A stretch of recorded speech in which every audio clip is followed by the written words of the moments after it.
And now on BBC Radio 4, it's time once again to join the show business legend, raconteur, after-dinner speaker and honorary president of the Ramblers Society, 1968 to 1969, Count Arthur Strong.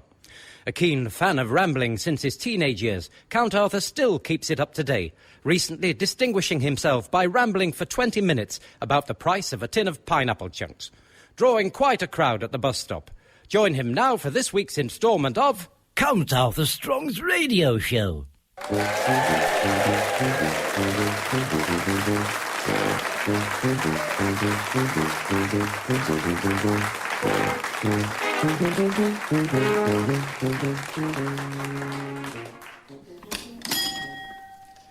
Morning, Wilf.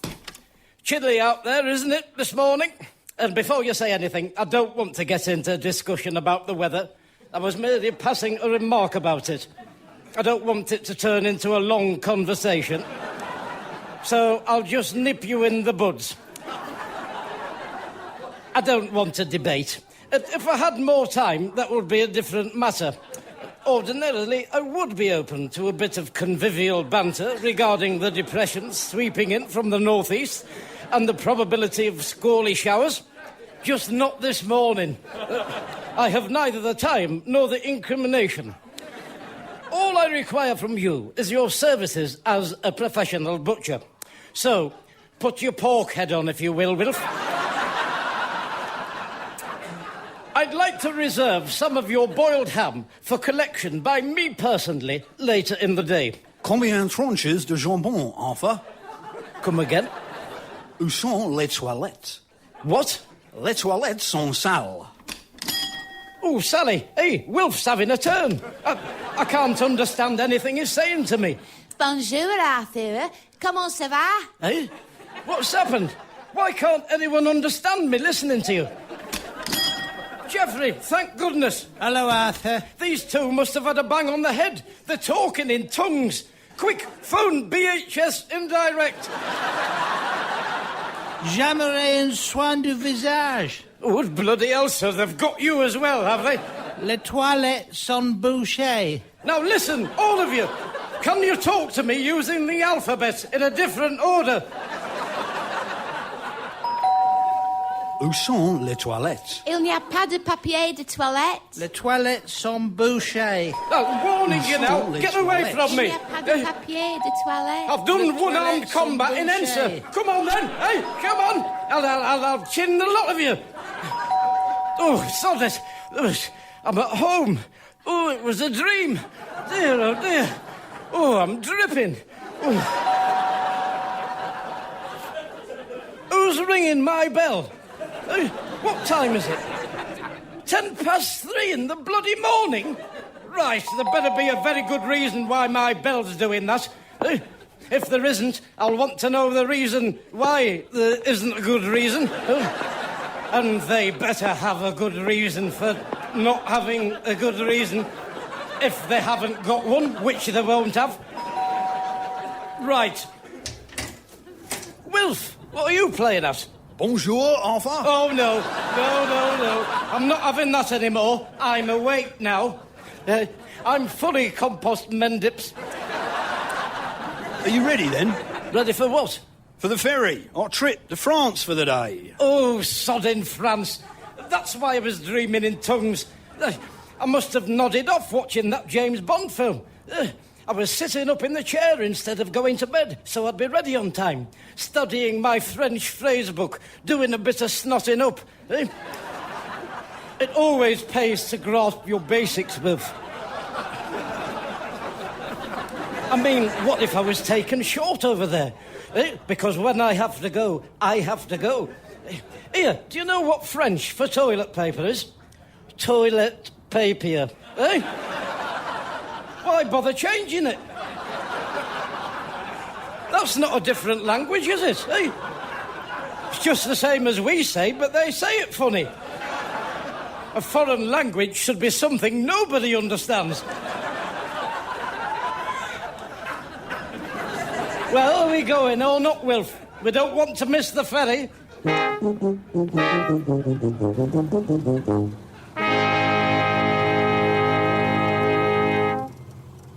Really, I should be sitting in the front, not Sally.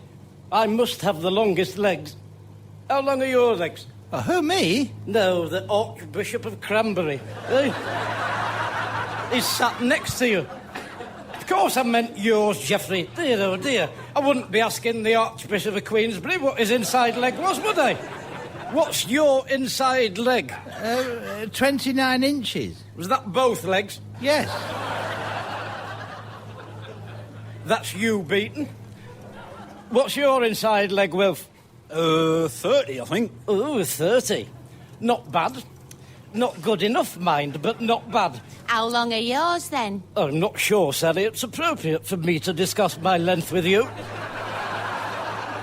The magazines would pay a fortune for my vital linguistics. Why? You wouldn't understand. You have to have experienced celebrity to know whatever it is I'm on about is about. Anyway, as my legs tower over everybody else's, when we have a toilet swap, we'll stop places. Have you been practising your French? Oh, no, I'm not going to bother anymore. I was saying to Wilf, it seems to me that going to the toilet is the same wherever you are. I've been practising counting. So have I. Oh, I can count. That's different. I've done all that counting. Go on then. What? Let's hear you. It's not a competition, you know, Sally. You have a very competitive nature, you, haven't you? No, I just want to hear you count. If you've done it all. All right, clever Dick. Un, deux, trois, cancer, sink, no, sank, no, sunk, oh, it's sinking.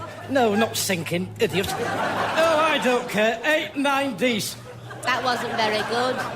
Don't worry about me. I'm quite capable of making myself misunderstood. I'm a natural excommunicator, I am. Hey, and I'll tell you something. The drink better be as cheap as you're telling me it is in these hyperactive markets. I've had to lay out on 6 bloody newspapers for the voucher for this trip. Left turn ahead, then keep left. What? What? Don't whop me back. I whatted you first. Well, why did you? What did you say? Why did you? No, before that. Well, it was a sat-nav, Arthur. It was not. It was a woman's voice. You do know the difference between a woman's voice and a sat-nav, Wilf, thank you. What's a sat-nav? Satellite navigation, it gives you directions. It picks a signal up from a satellite and that tells us where we are. Are they the ones that go up from the floor or down from the roof? What roof? The roof of the pothole. No, satellite, not stalactite. Stalactites go down and stalagmites go up. Where does a satellite go, then? In 300 yards, take the exit. I'm sure you think putting on a silly voice is very amusing, Sally, but it is starting to grate a bit on my nervous endings. It's the sat-nav. Is she watching us, then? No, it's a signal from a satellite. You know, in space, and that tells the sat-nav what our position is. Take the exit, then keep left. Sally, turn round where I can see your mouth.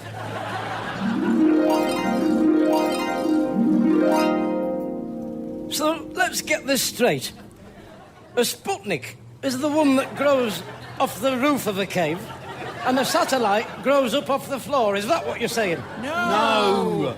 In 300 yards, you have reached your destination. Just as well, because frankly, I have come very close to throttling you, Sally. If you'd kept that up any longer. The trouble with you is you don't know when to stop.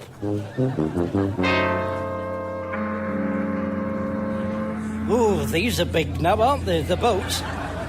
Last time I went across the channel, it was on one of those, you know, those little pokey flymo things you do the garden with. Flymo? Yes, it's a lot less bother with the hother. You mean a hovercraft? That's right. Oh, yes, they're marvellous in the garden, but you wouldn't want to go across the channel on one. Oh. There isn't enough room to string a cat. I think I might go on to deck and get some fresh air. I feel a bit queasy with the boat going up and down. Oh, you don't call this going up and down, do you? Wait until it gets rough. Anyway, you don't want fresh air if you're feeling seasick. What you want's a bit of grease inside you. A big pork pie, a 5-egg omelette and a couple of pints. That'll sort you out. I lined my stomach before we left.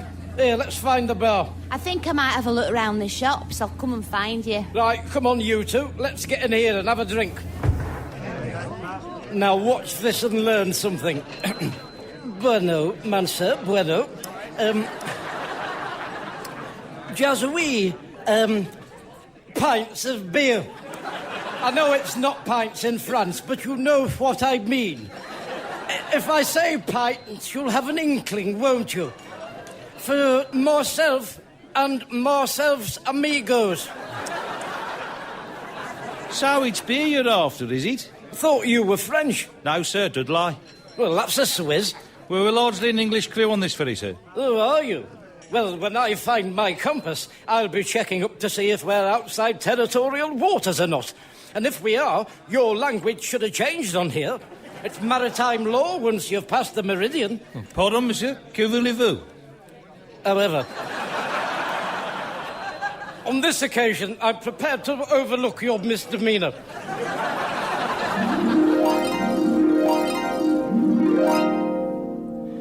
Well, the thing is about these boats, you know, if we hit an iceberger, we wouldn't have a chance with all this weight. We'd sink like a sponge.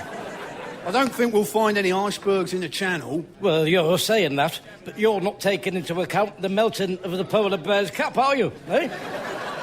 I mean, every day we lose a tree the size of 100 football pitches. Eh? Soon there won't be any trees left in the Antarctic. And then where will the polar bears nest? You tell me. Well, there aren't any trees in the Antarctic. There you are. It's more worse than I thought it was. Eh? And on top of all that, there's all the carbon people are leaving from the footprints everywhere. Why in heaven's name don't they take the shoes off? Eh? Or at least scrape it all off before they come indoors. Anyway, I'm afraid we'd sink like a lettuce if we hit an iceberg. I don't really like the water. I can't swim. Oh, I wouldn't worry about that. You wouldn't last 10 seconds in that water. The will to live would ebb away, eh? Because you wouldn't be eligible for a lifeboat, you know. It's women and children first. It should really be women and children and celebrities first. Because of all the good works we do. Yeah, making people forget the troubles. Yes. I mean, that is a large part of my job. Really, they should have me in the lifeboat first, so that as the women and children are climbing in, I could be doing my memory man act, or playing my banjo, or doing my memory man act.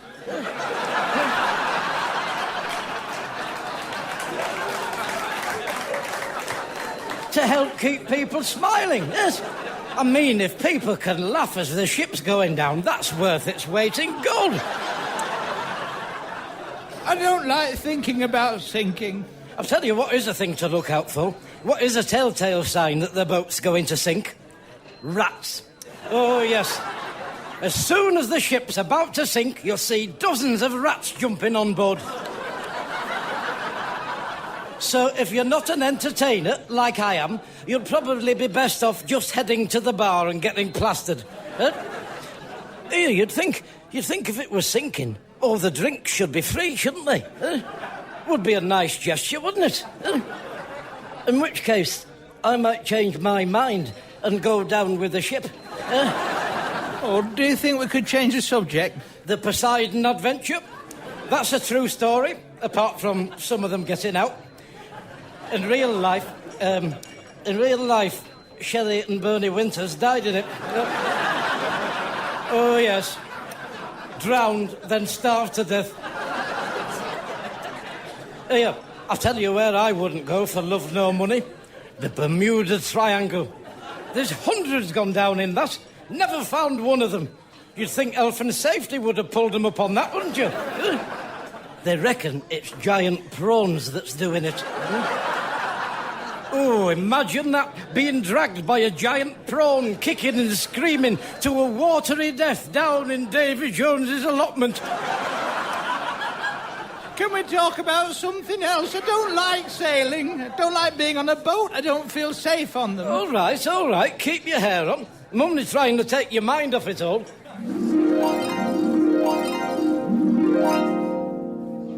I looked upon the rotting sea and drew my eyes away. I looked upon the rotting deck and there the dead men lay. Stop it! Stop it! I don't really like that. I'm only saying what could happen. You'll be thanking me when we do see an albatross. You'll think twice before you kill one now, won't you, Geoffrey? Thanks to me. Oh, look what the Norby sou'wester's blown in. Hello, Arthur. What have you been doing? Smell my wrist. What for? Because I bought some perfume in the shop and I've dabbed it on my wrists. Why? Did they smell? No, it's where you put perfume. What, on your wrists? Yeah, it's one of the places. Didn't ask where the other one is. Ladies and gentlemen, could all passengers on forward decks C and D please begin returning to their cars? We expect to arrive in Calais in approximately 20 minutes. C deck, that's us.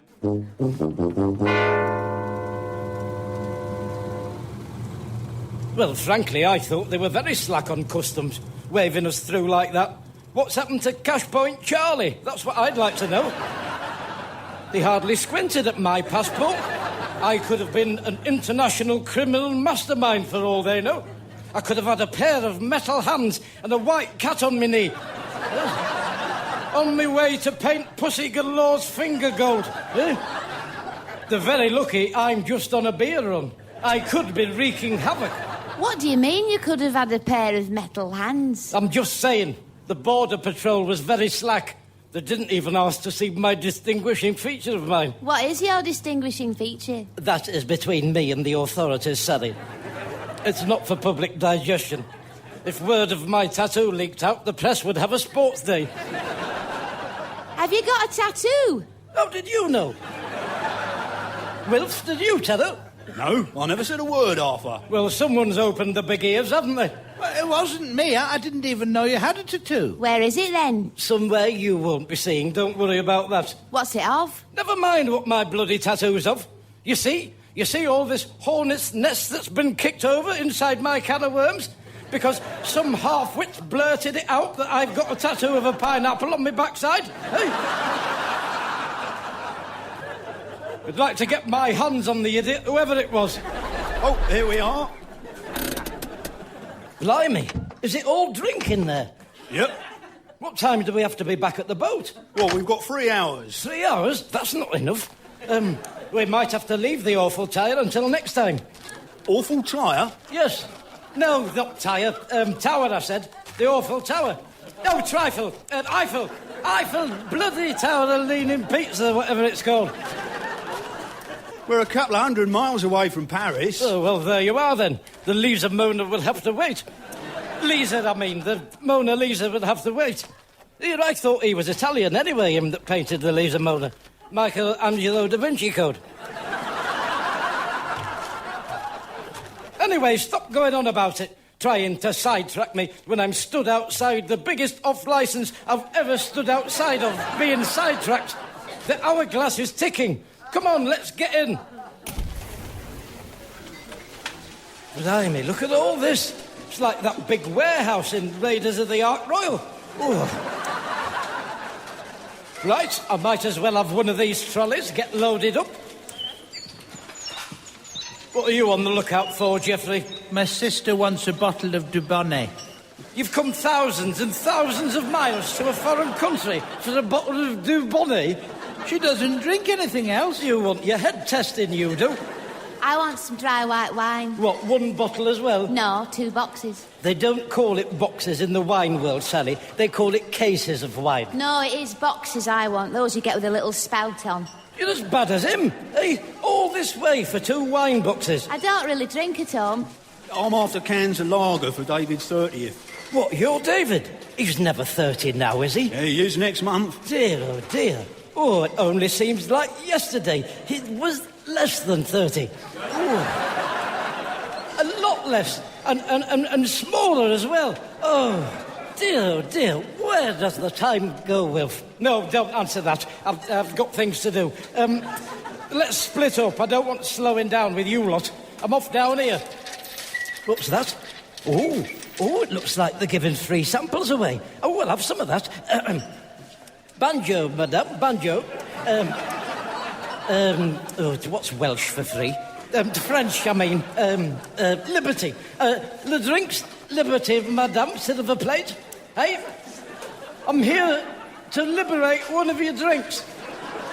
Like we did in the war. D-Day. Remember that? Egalite. Drink, slurp, slurp, you know, knock 'em back 'em. Ooh, I've supped some stuff tonight, me. You know, drink. Oh, for crying out loud. Is the drinking freeing? Pardon you, Angle boys. I'm English. Well, why didn't you stop me then? Eh? No wonder you didn't understand what I was saying to you. Is there anybody in this bloody country that actually speaks French? I haven't met anybody from here yet.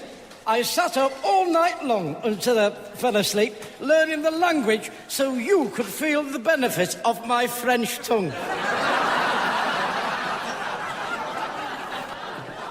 I'm sorry about that. Yes, well, so you should be. The least you should be doing is making an effort and talking the language. It's what gets the British abroad a bad name, is that. Now, what are these? Is it a free wine tasting? Oui, monsieur. Eh? Oui, monsieur, le vin est gratuit. Now you're just showing off, aren't you, eh? I won't join in if you don't mind, because frankly, you wouldn't understand half the French I know. The level I'm at with it all. It's fairer to you if I talk French in English. Now, are all these paper cups of wine free for connoisseurs like me with a discerning palate? So you can taste this wine we've got on special offer, yes. Right, I'll have one then, please. Well, you don't get much in them, do you? How am I supposed to tell whether I like it or not from that little bit? Oh, have another one then. Well, I want to know what I'm buying, don't I? Can Claire come to the checkout, please? Claire to checkout. Oh, they can't do anything without me. Excuse me a minute. Oh. Oh, well, you know, it's not my fault there's nobody supervising the trade. How can that be my fault?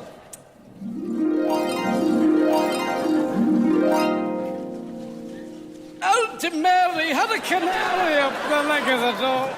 She wouldn't sit down for a fortnight. Oh, hello, she's back. Shut up. Are you still here? Where's all the wine gone? Have you drunk the whole tray Oh, full? no, I can't have. No.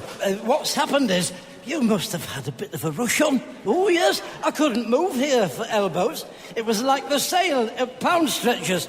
Oh, dear.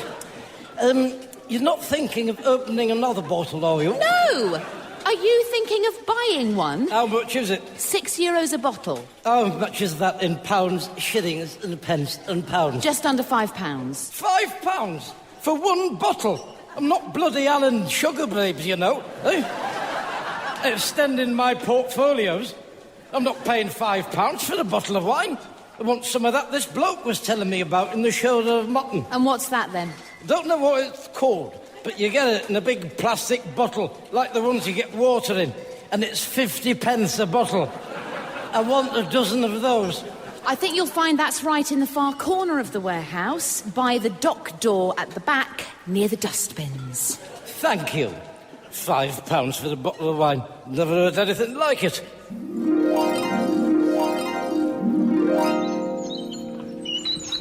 Cool, blimey. This place goes on forever. Whew. I'm going to have a sit down. Walk bloody miles pushing this sodding thing with a stuck wheel. Still no nearer the back of the place. Oh, that's better. They'll look the same, these aisles. Oh, dear. Must be that wine.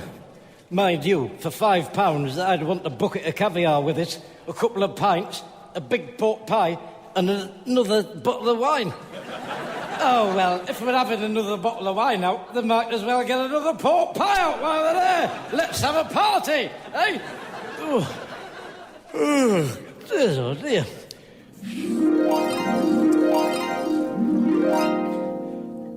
Oh, it's crikey. How long have I been out for? I must apologise for drugging the wine, Mr. Bond. A cheap trick. Beg your pardon? Come, Mr. Bond. What are you talking about? I'm after some wine. She said it was by the dustbins. Oh, that's a very white cat. I bet you get covered in hairs. You have damaged my organisation. What organisation? Spectre. Spectre? Special Executive for Counterintelligence, Terrorism, Revenge and Extortion. That's a long name for a wine warehouse. Are you the boss? I thought you less stupid. Hey, there's no need to be rude. I could be one of your best customers, you know, if we can agree a bit of discount on your plastic wine. Unfortunately, I can see I misjudged you. Just a minute. What's happened to your hands? An unfortunate accident. Still, every cloud has a silver lining. Oh, we can all crack nuts with our hands. Eh? And I don't need metal ones like you. I've tired of you, Mr. Bond. Feed him to the sharks. I keep telling you, I'm not Mr. Hey, get off! Get off! I've come from England for some cheap wine. This is all a misunderstanding you've misunderstood. Help! They're feeding me to the prawns! The breaded prawns! Ow! Ow! Give me my leg back! I'll knock your prawn block off! This is an urgent customer announcement. If there's a Count Arthur Strong in the warehouse, could he please come to the front entrance as his friends are waiting for him? Count Arthur Strong to the front entrance. Oh, sod it.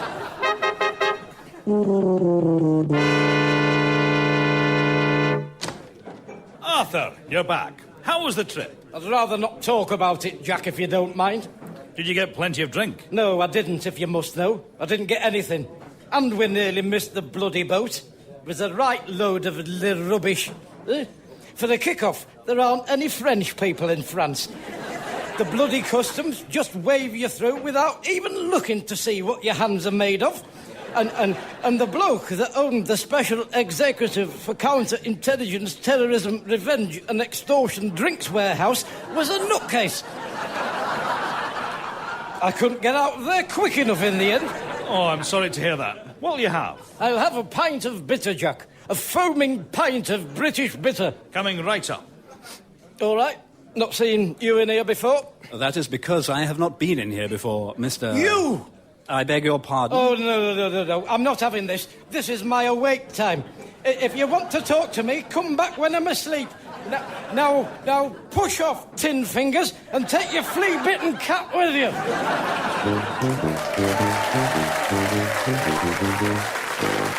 Appearing with Count Arthur Strong were Mel Gedroych, Alistair Kerr and Dave Mountfield. The script was written by Steve Delaney and edited by Graham Duff. Count Arthur Strong's radio show was recorded live at Comedia Brighton, is produced by John Leonard and Mark Radcliffe, and is a joint Comedia Entertainment and Smooth Operations production.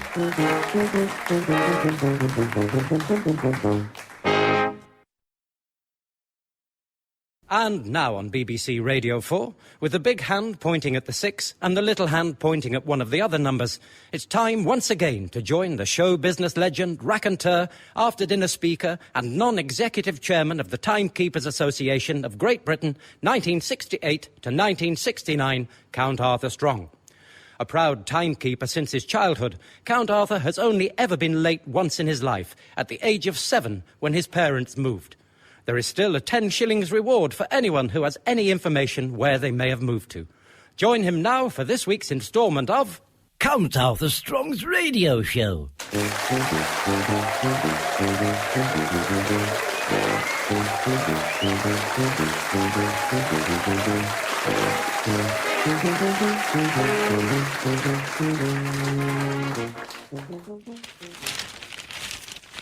Oh, blimey, there's not much in the advertiser today. Must be what they call a slow news day. Mind you, strictly speaking, there's no such thing as news, is there?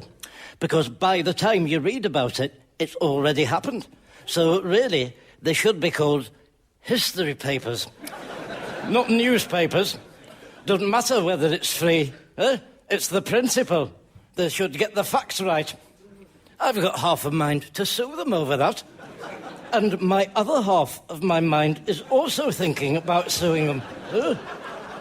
Due to the emotional roller coaster I've been on with it all. Because I expected news. Oh, yes, the advertiser may well have a case to answer there. You never know. I might get free papers for a year. Oh, well, I'll add that to my list. You don't get, you can't ask.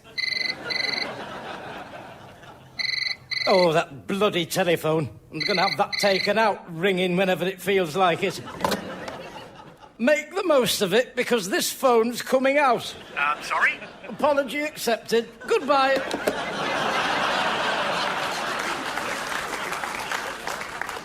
I didn't even say who he was. The idiot. How rude was that? Well, am I supposed to be a mind reader? Oh, for crying out loud. It's like Euston Station on the telephone this morning. Hello, Euston Station. Oh, idiot. Count Arthur Strong speaking. It's Andrew Freeman. Oh, yes. Yes, I just got cut off. Cut off what? On the phone. You shouldn't be playing with knives on the phone. It's dangerous. Pardon? Was that you that called me before? You never said who you were or what you were apologising for. Wait, you didn't let me... What I sometimes do before I make the call is I write down the salient points of what it is I want to say. That way you don't forget to ask if half-price haircuts are all week or just Tuesday afternoons. It's called forward planning ahead, in advance, beforehand.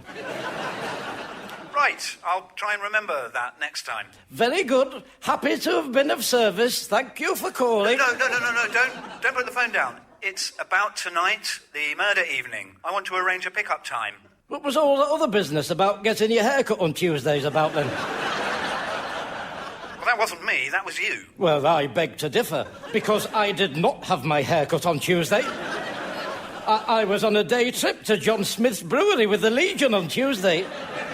And that is a matter of record, is that? Because I was brought home by the police. So it'll be on computers. Yeah, look, I was calling to say thank you for standing in at such short notice for tonight's murder mystery and to check that you got all the background info for your character. Ah, yes. Now, I wanted to talk to you about that. I don't seem to have any lines. No one has scripted lines. I told you all this when we spoke. Usually you'd have done some character work with us, but, well, with you having a hospital appointment, that wasn't possible, was it? How were the tests, by the way? The test. Confidentially, they were marvellous. They said it was the best score they'd ever seen. And that this year they had a particularly high standard lamp. Well, look, we have to be at Harrowdale Hall for 7:30. Harrowdale Hall? Where's that? It's the family seat of Lord and Lady Preston. The murder evening is for their family. Oh, the Prestons! How lovely! Do you know them? Well, not them specifically, but I know a lot of people like that in the circles I mix in. Here, now then, I've just had a brain clot about tonight. Don't you think it would be nice for Lord and Lady, if they had another lord at the murder thing, he could talk to as an equal, rather than me being an Asian sleepwalker or whatever it is? An Australian sheep farmer.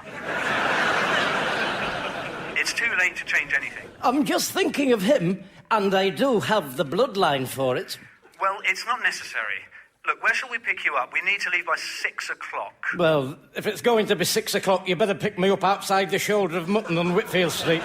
I'll bring my +5s just in case you change your mind about me being a lord. Ta-ta!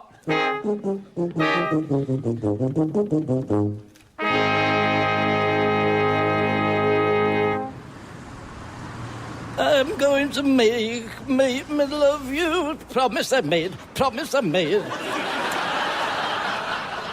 Starling's afraid.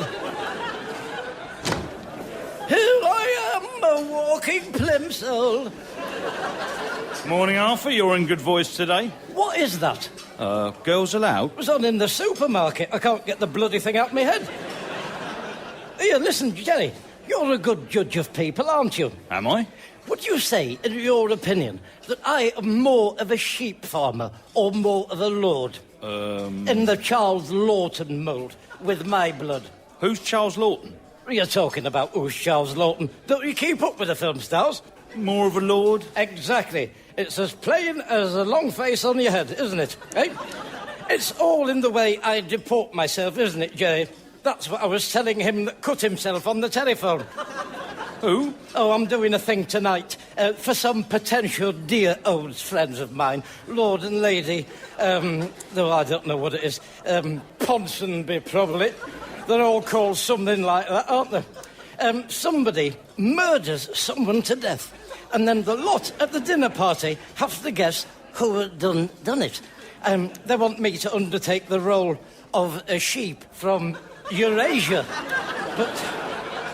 But I think that's a waste of what I bring to the table.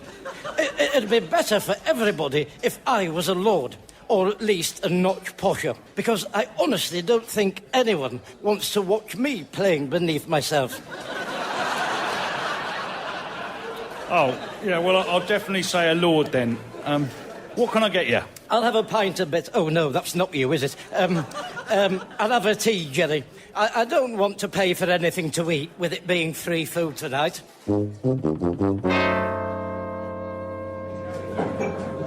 Yes, that's what I'm saying, Sally. I'm much more of a lord. I'm only thinking of everyone else but me. In fact, Jerry was saying, when I asked him before, that I'd make a better lord than Charles Lawton would have. Completely unsolicited. Charles who? Oh, don't you stop. What's up with you lot? Jerry didn't know who he was, neither. How can he think you were better than him if he didn't know who he was? Have you never heard of an educated guest? The Hunchback of Notre Dame. What, in here? Where? No. That's who Charles Lawton played, the Hunchback of Notre Dame. I've remembered. Oh, he did all sorts of things. He's probably sick to death of being called the Hunchback of Nottingham. It's like when I did Robin Hood in the pantomime at the Civic Theatre. Everywhere I went, I was mobbed on. In fact, I still can't walk down the street in Whitfield Street without someone shouting over, "Oi, Robin Hood, you out by yourself tonight? Thought you'd have been out with the Sheringham and Notting Hood, eh? I bet you couldn't beat William Tell in a fight." Oh, sod off. Couldn't beat William Tell in a fight. I'll knock his sodding block off. I rob riches from the rich and give poor stuff to the poor, I do. What's he ever done, Sally? Written a sodding overture, eh? Hey, whose round is it? I got the first. I wasn't here then. Well, I would have got you one. It's not my fault you weren't here. Why should I be penalised because of you? All right, what do you want? I'd better have a short. Get me a scotch. Those idiots will be here in a minute. Oh, talk of the devil. Go on, hurry up with that drink. Oh, there you are. I kept popping outside to have a look. Well, I have been out there for 15 minutes. I just had to pop in here for a glass of tap water because I suddenly realised I was terribly, terribly dehydrogenated. You can't be too careful with that, can you? I was reading in the paper about someone in the desert that was so dehydrated they had to drink their own urine, eh? If you get my drift. You wouldn't want me to do that, would you, for the sake of 15 minutes? I could, don't get me wrong. Like that survivalist bloke on television, Britt Eklund. No, not Brick Eklund. It's named after a bear. Bear, that's it. Yes, it is Bear. I was right. Bear mixed grill with all the trimmings. Told you. Anyway, have you had any more thoughts about me being ennobled for this evening? Because I think that was a good idea of yours. No, it wasn't my idea. Look, do you mind if we get off now? Here's your whiskey, Arthur. Oh, sod it. I thought you said you came in for a glass of water. Oh, has she got me a whiskey by mistake? And on top of that, I've never met this woman before in my life. Have I, Sally? If by some fluke that is what you go around calling yourself. She's probably a fan who's been touched by me in the past. And this drink is her way of saying thank you. Look, please, can we go? We're going to be late. Come on, then. Let's get to Lord whatever he's called. Are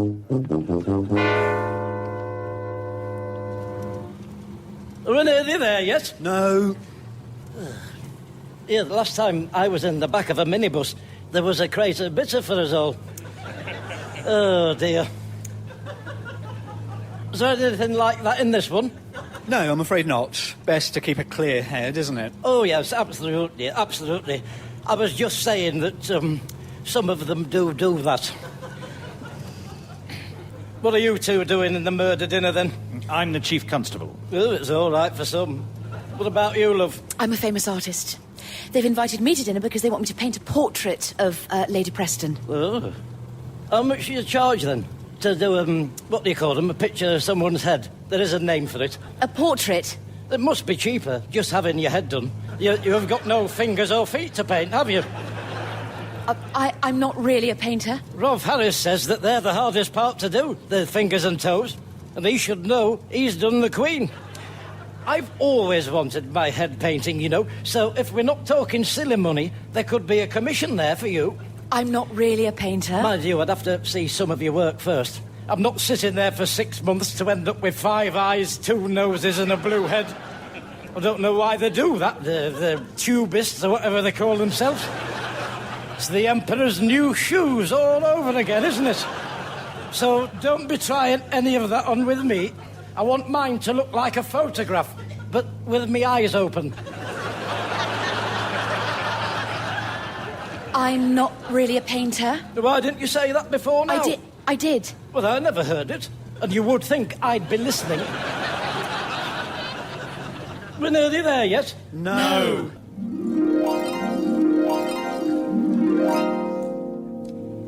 Ha-ha! There you are! Right, now my turn again. I spy it with my... I don't want to play anymore. Please. I don't know why I did it in the first place. I'm just trying to make the journey go quicker. If you had anything about you, you could be using this time to do some preliminary sketches of my head. That's a missed opportunity gone missing there. I'm a bloody actress. Why do you keep saying that? I'm disappointed, that's why. I've always wanted an oil painting done of my head in oil. It's a desire to be remembered. Well, I'll never forget you if it's any consolation. Thank you very much. You're not the last person to say that, and I dare say you won't be the first. You're very quiet, Rebus. I'm trying to have a nap. Please don't ask me about the police force anymore. Well, you brought that on yourself, didn't you, frankly? Eh? It's a very serious crime, is impersonating a police officer. You could be drummed out with the force for that. Would you like a hand with the driving, Andrew? No. Here, I know. First one to see a green car.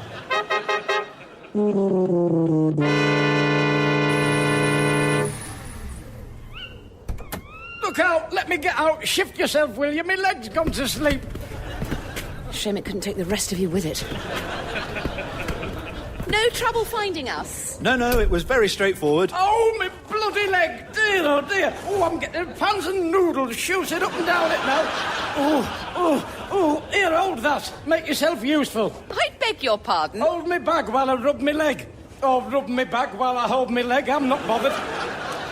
Yeah, I don't think you've met Lady Preston, have you? Lady who? Oh, is that her? Oh, lovely to meet you. How lovely to meet you, Lady Ponsonby. I'm afraid you'll find me somewhat indisposed owing to one of my legs nodding off. Oh, I'm sorry to hear that. Yes, it's just something I've had to learn to live next door to. To live to learn with.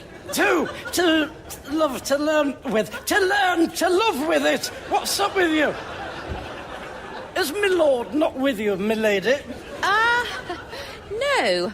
Well, we all got the programmes with your photographs and information, so we've been swatting up and we'll have plenty of questions to ask you. If you'd care to follow me, I'll show you where you can put all your things, and then I'll take you through to dinner. Oh, yes, that would be lovely, don't you know? Just in time for an aperitif, Lady Penelope. Have you started? Started what? The murder mystery. Is this your character you're doing? What character? No one's told me we've started. I'm going to be behind everyone else now. No, the murder mystery will begin the moment we enter the room for dinner. Oh, I thought he may have started already because of the don't you knows and so on. Sadly not. Right, we'll get unloaded and set up then.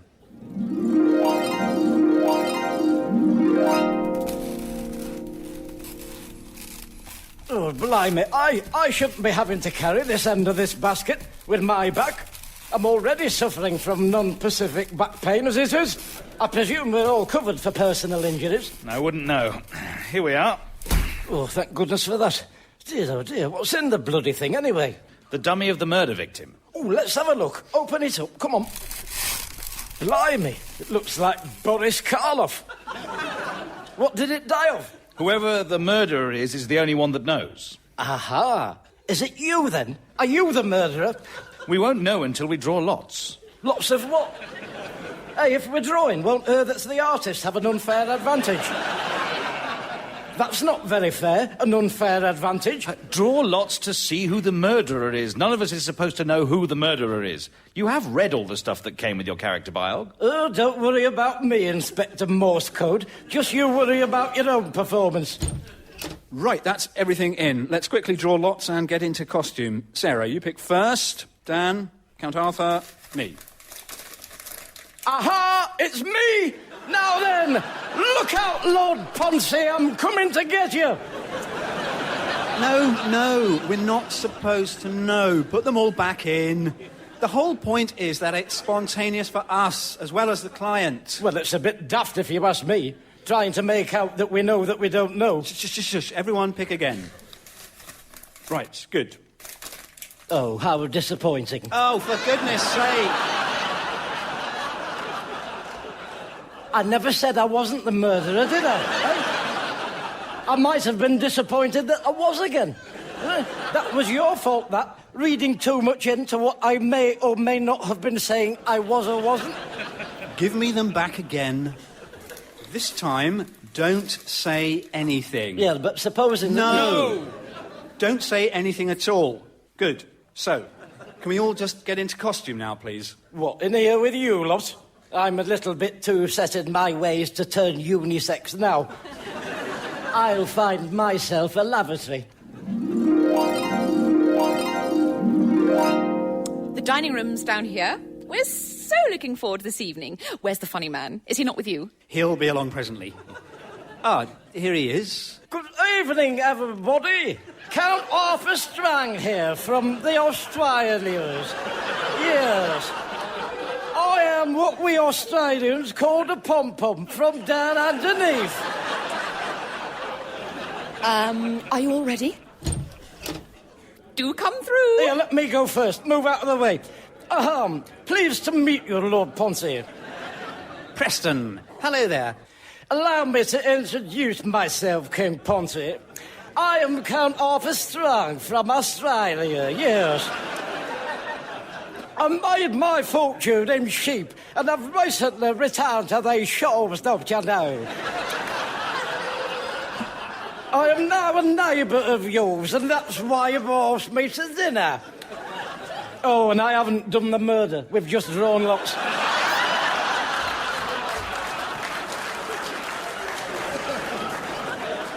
I'm sorry, I didn't really catch anything of what you were saying. Oh, blimey. Here, in my country, we offer someone a drink when they've come all the way from Australia.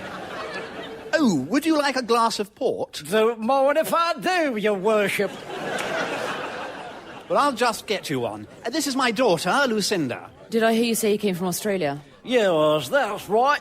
I made my fortune betting on the sheep, and I've recently returned to these shores. That's not an Australian accent, though, is it? It is. I happen to be very good at accents, I do. It's just like an Austrian accident, that is. Accent, an Austrian accent. Everyone says so. Here we are, your drink. Shall we take our seats for dinner? Thank you very much, Lord Ponce. Don't mind if I do. Oh, that sherry hit the spot. Excuse me, love. What happened to the accent? It's having a minute off, thank you very much, clever. Equity rules. Can you pass me that cravat, if it's not too much trouble? The what? The cravat. There, with the wine in it. The cravat of wine, with the wine in it. That, right in front of you. The cravat. The cravat of wine. It's that. Like a milk bottle with wine in it. Right in front of you. Have you never been to a dinner party before? Carafe. You should be using a handkerchief with a cold like that. coughs and sneezes sprout diseases. Here, you think we'd have one of these cravats each, wouldn't you? Never mind two between all of us. That's how they keep the money, isn't it, this lot? Being tight. Who are you again? I'm their daughter, Lucinda. Is this part of the mystery? What part of the mystery? Well, all that about the cravat. The carafe. Huh. Is it a clue? No. I'm just trying to sort the wine out so it's fair for everyone. There's just a little bit too much of let-them-bake cake going on here for my liking.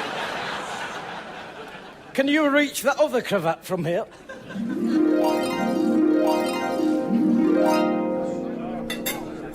Enjoy your meal. Oh, yes. It was lovely. The broccoli simply fell off the fork. And that pie was to die from.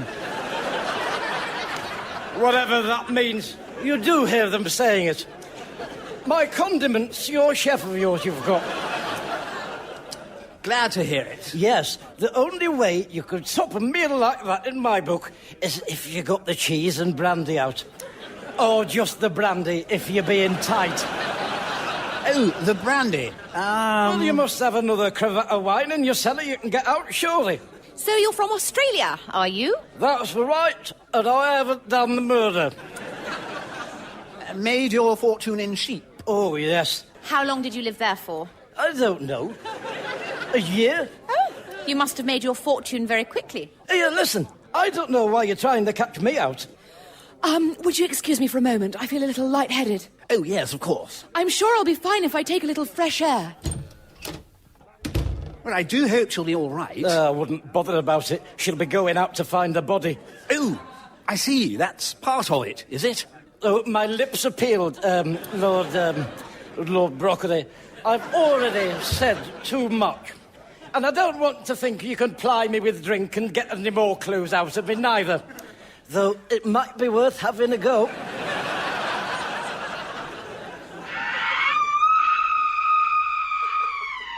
Told you. Chief Constable, come quickly. It's Johnson, the butler. He's lying on the kitchen floor with a knife in his back, and I think I'm going to faint. Quick, Lord and Lady Shave. Pass the cravat, or I'm afraid we'll lose her. Right. Stand back, everybody. For goodness sake, give her some air while I have a drink. My nerves are shot ragged. I'll telephone for some of my men. Then I'll seal the room. Could I use your telephone? Yes, of course. There's no dialing tone. This line has been cut. Oh, how exciting. Nobody move. Everybody stay exactly where you are. Perhaps the time has come for me to reveal myself to you. What are you doing? Yes, Chief Dunstable, if that's where you really live. You thought I was just a sheep from Ostend, didn't you? But all that was just my front of me. I really am. Oh, you know, Lord Peter, not Wobbly, him that used to be on the radio. Oh, Lord Peter Wimsley. That's him, Lord Peter Whoopsie, the gentleman detective. So I will lead the investigation. You can't do that. You said to be spontaneous. Lord Ponsey, where were you on the night of the murder in question? I was here talking to you. How convenient. Can anybody verify this? I would have thought you could. You were there. Ah, but was I there? I thought we were supposed to ask the question. Yes, that's right. Listen, there's a murder been done to your butler here. He must be feeling dreadful. Time is of the essence. As we speak, one of you could literally be getting away with murder. Oh, this is ridiculous. Ah, too close to the truth, am I? Look, I'm the Chief Constable, and it should be me. Are you? Are you indeed the Chief Dunstable of Whitstable? Or is all not what it seems to be to me? But let's stick to the facts, Dunstable. Bearing all the clues in mind, I say there is only one possible solution. Either your butler was never alive in the first place, or it was Colonel Pipe in the lead room with the mustard. I rest my suitcase. I don't suppose there's any more of that cravat left, is there, Lord Ponsey? Well, I think that went very well from my point of view. You want to think about extending your repertoire to include my Lord Peter Wimpy? Yeah, he liked that, did Lord Poncy? Come on, stop messing about. You'll have to talk to me sooner or later. At least let me out of the basket. Come on, let's have a sing-song. I'm gonna make you love me. Promise I've made, promise I've made. Starting to fray. Here I am, a walking plumb line. You could at least take the dummy out.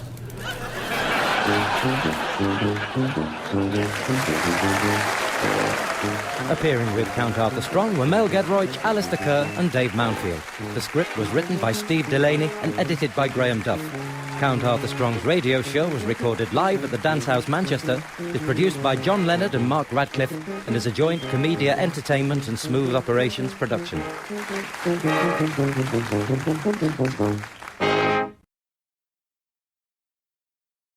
And now on BBC Radio 4, it's time once again to join the show business legend, raconteur, after-dinner speaker, and twice winner of the South Yorkshire Meat Eaters Debating Society's Bronze Rosette, 1968 to 1969, Count Arthur Strong. Having retired from meat-based debating after attaining that second Bronze Rosette, Count Arthur now tirelessly travels the country in his new role as unofficial offal ambassador, frequently speaking out loud to people's ears. Join him now for this week's instalment of Count Arthur Strong's radio show.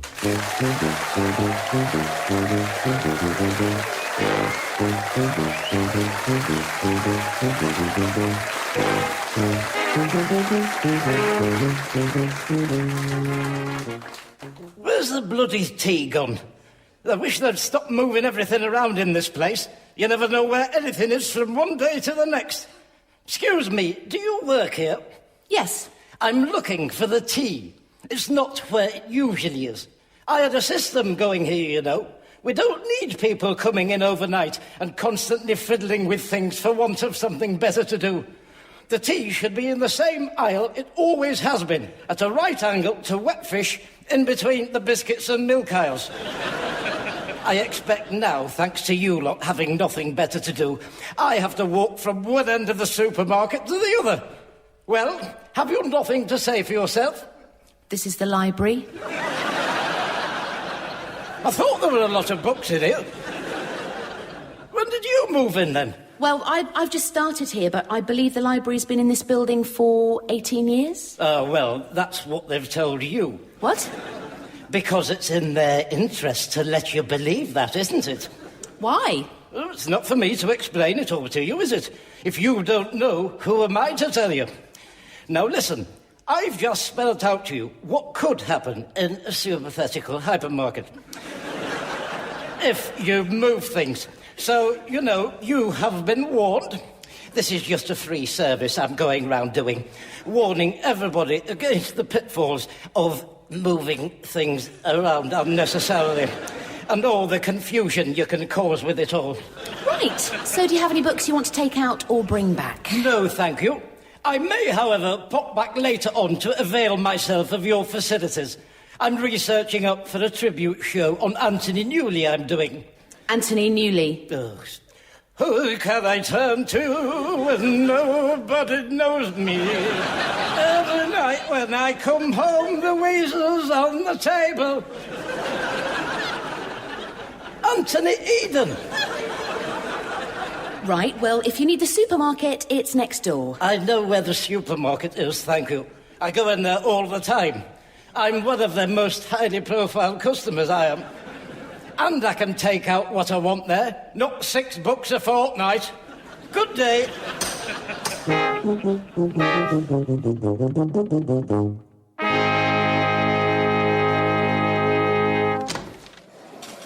Morning, Arthur. I'll be with you in a minute. Oh, I'm only after a tea, Jenny. I'll be over there. Anybody sitting there? No, help yourself. That your paper? What, this one? Yes. Yeah. Are you reading it? Of course I'm reading it. I'm holding it in my hands, looking at it. What else would I be doing with it? I don't know. It's you that's holding it. If you don't know what you're doing with it, how do you expect me to? You might be hiding behind it for all I know, because you don't want to be seen. Well, I'm not. And I am reading the paper. Right then, thank you for dealing with my inquiry. Do you have any objections if I have a look at this side of it while you're holding it up? What? Don't worry, it won't affect you and what you're looking at. You won't know I'm here. Oh, whatever. Thank you very much. Oh, look at that. Disgraceful, isn't it? And they say we live in a diplomacy. And they say we live in a diplomacy when there's that going on.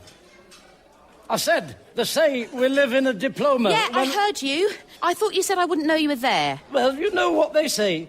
Even the screams of a falling tree can be heard in the jungle. If it lands on something, say a loud badger. And if you don't mind me saying, it's wholly unrealistic of you to think you can have total silence anyway, unless you live in a vacuum.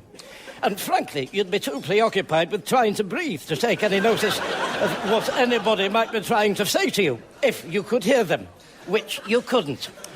Yeah, that's a situation where sign language would come into its own. In a Hoover, a vacuum cleaner, a vacuum, or the other one they do with flags. Not semolina, it's a similar word. Semaphore. No, my mother used to make that. We used to have jam on it. Rice cremola, that was another one. Hey, I'll tell you what you don't see anymore. Tapioca. I'm trying to read the paper. Oh, pardon me for trying to engage you in a meaningful conversation. Here's your tea, Arthur. Here, Jerry, I was just saying to my friend here, you don't see tapioca these days, do you? You want to bring that back in here. I'd have some. You'd clear up. Tapioca, blimey. I haven't had that for years. What made you think of that, then? It was something she said. It wasn't. Yes, it was. Sophomore. I said semaphore. That's what I'm saying. Here, you haven't got the paper, have you, Jerry? I think it's that one, isn't it? What, that one that she's reading? Oh, is it? So, let me get this right. This paper she's hogging is the paper thoughtfully provided by your good self for the use of all the proletariat that comes in here, inclusive. Would that be right? Yeah, I think so. And how long would you consider was a reasonable time for a customer to have exclusive rights to it, Jerry? A ballpoint figure would suffice. It's never really come up. Well, then it's a happy coincidence. I'm here now. It has come up, isn't it? Right, well, I'll sort this out mathematically. I need to know how many customers a day you have, Jerry. And then what we do is we divide that by your opening times to get a mean average. Could you get me a pencil, please? I'll do it on this serviette. Oh, here, have the paper. I'm not that bothered. Well, it's all well and good saying that now. Now you've kicked all this up, eh? When I've done my calculations, you might actually owe Jerry some reading time back. If today was a typical example of how you've monopolised the paper in the past, and based on what I've seen, I'm afraid I must presume it is, gulping down the news like that. You can have the paper. Good luck to you. Here's a pen, Arthur. Oh, I don't need pens now, Jerry. I've got all this paper to read. Let's have a look, see what the headlines are. Peculiar shaped potato found. Wonder where they found that. On an allotment. I don't know what the world's coming to. Oh, here we are. Now then. Free gym membership for the over 50s. Get that six-pack you've always dreamed of. Free limited off-peak membership for 3 months. Enroll today. Free, eh? Oh, all right then. I'll get home and get me vest, shorts and lunchbox and get down there sharpish.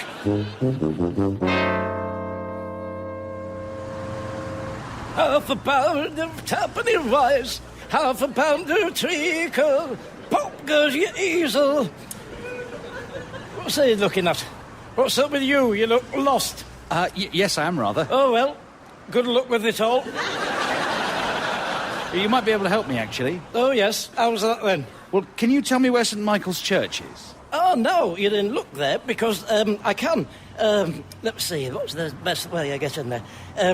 You go down here, right? Are you with me so far? Yes, I think so. You go down here as far as the shoulder of mutton, which won't be open yet, so, you know. Then you turn left there, and you keep walking till you've passed the crown and sceptre. Then you turn right there. Now, go down there for about quarter of a mile. What you're looking out for is the King's Head, which has gone right down since that mouthy pair took over with the Alsatian on the roof. You'll hear that bloody thing yapping before you get there. He doesn't have any teeth, you know. Not the Alsatian, the landlord. Les, he calls himself. I don't know what the dog's called. Or if it has teeth. One would have to presume it does, because they generally do, don't they? I don't know how a dog would get on without teeth. Do dogs have dentists? I expect the vet would do a dog's teeth. Yeah, mind you, I'm reading a Western at the moment, Shoot Out at Tumbleweed Gulch. It's a Hank Jansen, and the vet in that is the bloody doctor as well. Hey, that can't be very hygienic, can it? Having the same thermometer in your mouth the dog's just had up its backside. I don't care how well they rinse it. It's not as though they had washing up liquid in those days, is it? Frankly, I'd rather ride the fever out. Mind you, on the plus side, if you got shot in a gunfight in those days, they gave you a bottle of whiskey to drink while they were digging the bullet out. So, you know, that would compensate to some degree, wouldn't it? Blimey, can you imagine if they did that now? We'd all be peppering our backside with buckshot, queuing for miles at the vets, wouldn't we? I'll tell you something, it'd make Animal Hospital more interesting. Mind you, I wouldn't want Ralph Horace bent over me with his didgeridoo when I was having a bullet dug out, unless he brought a bottle. So anyway, I hope that's helped you out.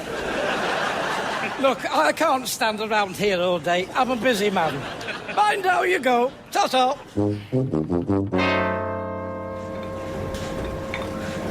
Oh, blimey, this is very swish, isn't it? Oh, yes, very smart.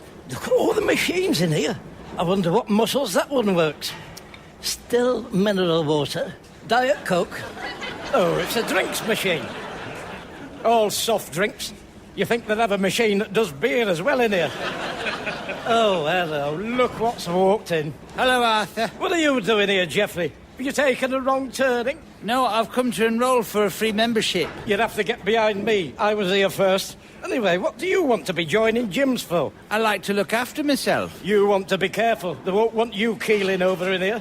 I play table tennis 3 times a week. What do you do? Never mind what I do. I'm naturally fit, I am. Always have been. I start each day with a sit-up, I do. Can I help you? Yes, you can. I've got a voucher out of the paper for your free trial membership. Here we are. Right, thanks. OK, you'll need to fill one of these in. Now, I don't have any proof I'm over 50 with me, so you'll just have to take my word for it. Yeah, I think we can trust you on that. And I just want to keep fit. I don't want any body sculpting or any of the other things you hear them doing. I'm not here to win bodybuilding contests. I don't want to look like a bag of walnuts waddling down the high street, thank you very much. Me thighs chafing together. That's too vulgar for me, is all that. It's a mystery to me why they would want to do that to themselves. Mind you, him that did that film, what is it, where he goes back in time on a motorbike and kills everyone with sunglasses on. Batman? Not Batman, idiot. Batman is the Cape Cruise liner. The Terminator? That's it, that's the one. The thermometer, yeah. He used to do all that, walnut body, and he's only the bloody president of Africa or something now. Oh, yes, it was in all the papers. I wouldn't mind, but he can hardly string a sentence together. So, you know, I don't want any of that.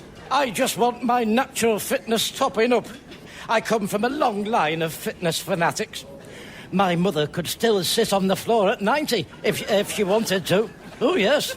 She couldn't get up, mind. Someone had to help her. Well, you can't expect a 90-year-old woman to get up off the floor by herself, can you? Come on, what kind of place is this you're running? Yeah, right. If you'd like to fill the form in, you can sit over there. Is there any chance of having the six-pack now, do you think? Pardon? A can or two while I'm filling all this in would go down very well. A can or two? Yes. Do you know what a six-pack is? cans of lager. Or bitter. I don't know. It says on your advert, join and get a six-pack. That's not what it means. Well, I beg to differ. It most definitely implies that there's free drink onto me.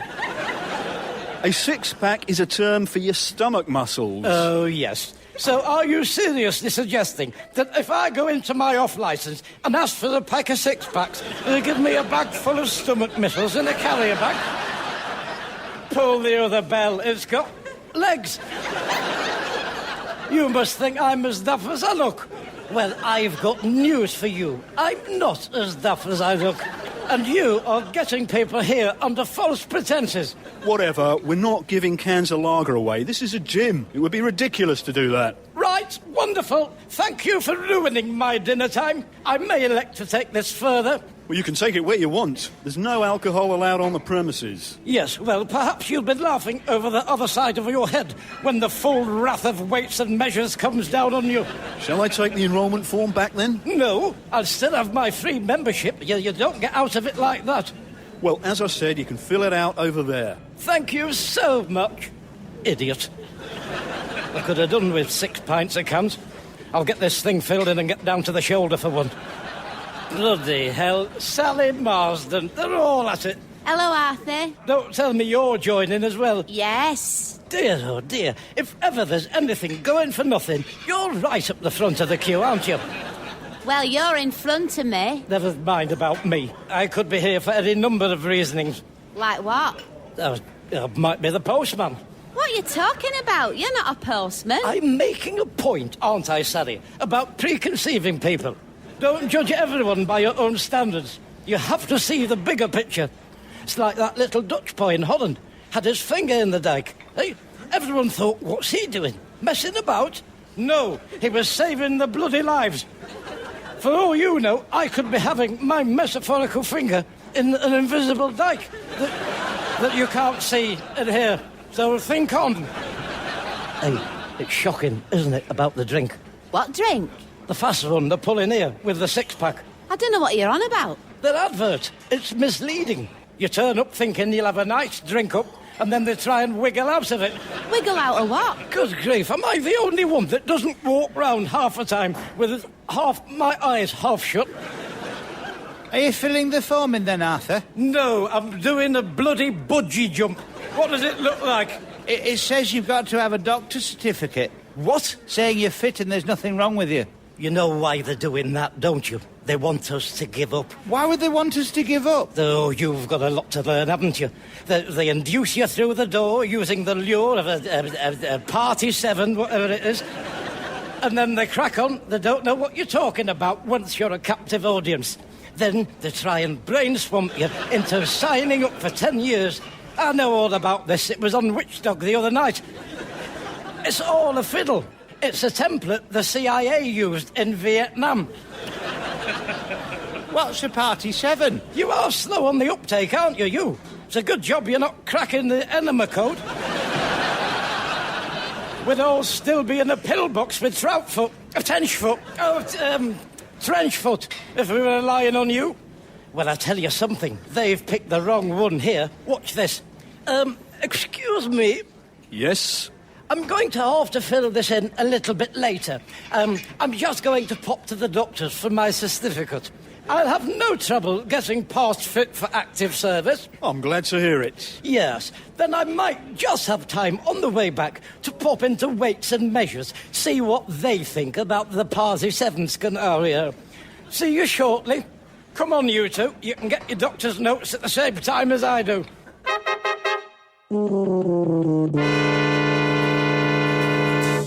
I don't think they'll see us without an appointment. You have to wait days sometimes. Look, we don't need to be examined, do we? We just need a bit of paper to say we're fit. They can do that at the counter. They've only got to look at me to know I'm fighting fit. Actually, I do need to make an appointment to see the doctor. Why, what's up with you? Tinnitus. What, the Greek god? I keep getting a ringing in my ears. Oh, I've had that. Does yours stop when you answer the telephone? That's what it was in my case. You know, there are a series of checks you can do for things like that yourself. You can have a light that flashes instead of it ringing. Never mind wasting the doctor's time. That's what we're trying to stamp out. What do you mean, we? You seem to forget I'm an honorary acting captain in the St. Anne's Jehovah's Brigade, don't you? That's why I'll hold sway in here. Now, let's get on with it, shall we? Let me do the talking, and we'll soon cut through all those red tapiers. Excuse me. Excuse me. Oh, you. I thought you weren't coming in here again. I never said that. Yes, you did. You shouted it. No, I did not. And anyway, you must have got me mixed up with someone else. You're probably a bit delirious because of all the caffeine you drink and all the hours you have to work. I know all about that. Going a week without sleep, then operating on the wrong person's wrong leg, who only came in for some cough medicine for a headache. I'm a medical receptionist, not a surgeon. You're all part of the National Health. Do you need to make an appointment to see a doctor? No, I don't. So what do you want? I need a bit of paper from you saying I'm fit. So do those other two as well. What for? Oh, I'm afraid I can't tell you that because of the doctor-patient confidentiality clause. What are you talking about? It's not you that keeps doctor-patient confidentiality. It's the doctor. How do you work that out, then? The doctor doesn't discuss your medical records with anyone. You can speak to anyone who'll listen to you about them. I would never speak to anyone who'll listen to me. How dare you cast aspersions on the hydrochloric oath? It's not my job to issue you with a bit of paper saying you're fit. Dear, oh dear, it's not my job. Do you know, I shudder to think where we'd be if Nelson had have said that at Watergate. I'll tell you one thing for a start, there wouldn't be a train station named after it, and all the inconvenience that would cause. You see, there's a knock-on effect with all these things. I wouldn't be surprised if in 100 years from now there aren't any butterflies because of your intransigence. My Beveridge would be speechless if he got wind of this, and he wasn't dead. Now, come on, take some responsibility for once. Stand up and be counted, and give me a bit of paper saying I'm fit before you make some wildlife extinct. No, I can't do that. Right, that's it. I'm not messing about anymore with you. I'm going to take this to a higher authority. I was popping in to Weights and Measures anyway, on another matter. We'll see what they make of your refusal to accommodate a simple request. Expect several letters. Well, did you sort it out? No, that dozy so-and-so on the desk wouldn't give me them. She's had it in for me ever since I had a pain in my chest and I thought I was having a heart attack. Did you have a heart attack? No, I didn't. When the doctor examined me, it was my glasses case had popped open in my inside pocket. But it felt just like I would imagine a heart attack feels. I tried to get some compensation from the opticians for the mental torment it had caused me. I said I almost had a heart attack, thinking I was having a heart attack. But they didn't want to know. I did get a free lens cleaning cloth from them. I was looking for more like a speedboat or a caravan or £1 million. Have we got to make appointments then for a checkup? I'm not having a bloody checkup just because some muscle-clad Brazil nut says I have to. Oh, hey, now then, hang on. I'm having one of my good ideas of mine I have. Listen, I'll meet you in the shoulder in a quarter of an hour. Get them in.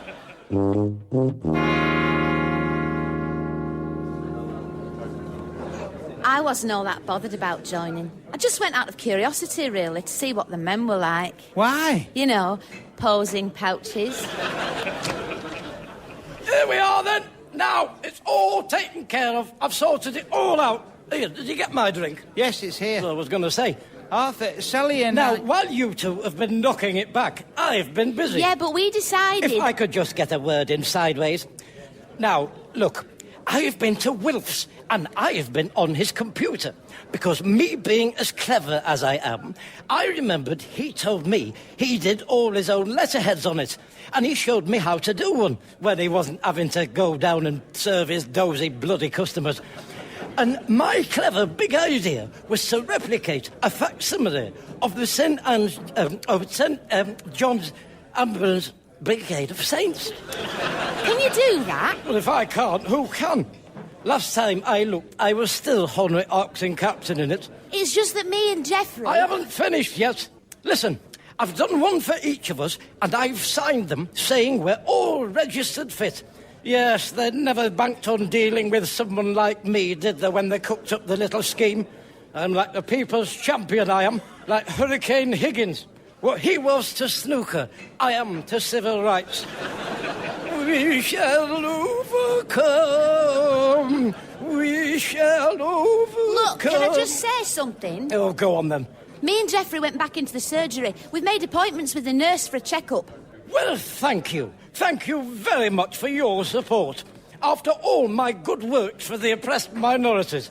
I'll tell you something. Don't come running back to me when the nurse asks you to drop your trousers and cough your head off. Because I'll be at my health club, on the drinks machine, doing my abdomen up.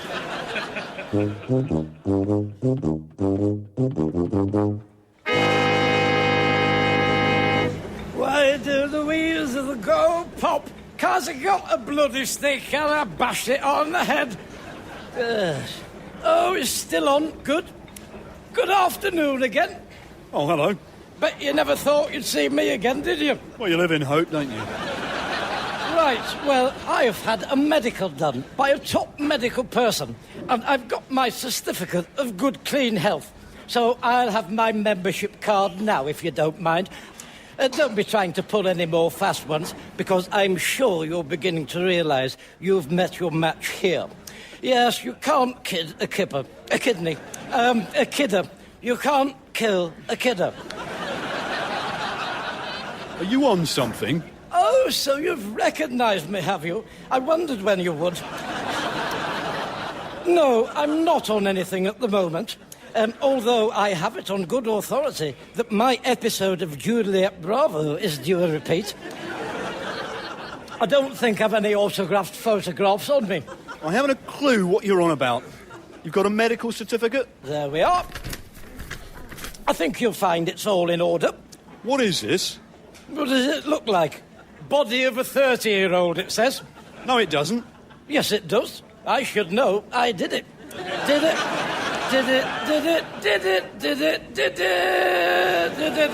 Come on, join in.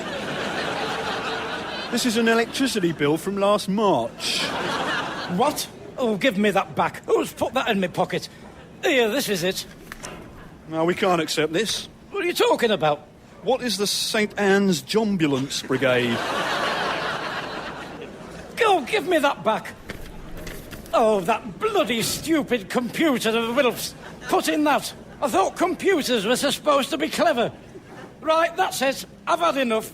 That's the final straw that cracked the camel's humps in half, that. Listen, I didn't want to join your sodding gym in the first place. All this that has gone on here has been an undercover thing for the telly that me and Anne Robinson are doing. Oh, yes, we've been on to you for some inconsiderable time. In fact, you see her, that lollipop lady through the window? That's Anne Robinson. She'll be in a minute to citizens arrest you. Oh, yes, you'll be splashed all across your own teddy. Anyway, must rush. I've got to get to the off-licence before it shuts for a 6-pack of stomachs. Ta-ta to you. Anne! We got him! We got him, Anne! Oh, you should have seen the look on his face. What? Will you see me across the road, Anne? I'm not cold, eh? Oh, yes, that's right. Professional to the last. Just like you are on the telly. You're a joy to work with, darling. I'm not cold, eh? Oh, shut up, will you, and get me across the road. I've had enough of today without you chipping in.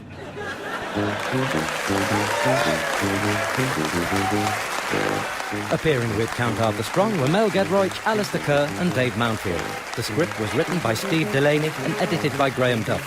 Count Arthur Strong's radio show was recorded live at the Dance House Manchester, is produced by John Leonard and Mark Radcliffe, and is a joint Comedia Entertainment and Smooth Operations production.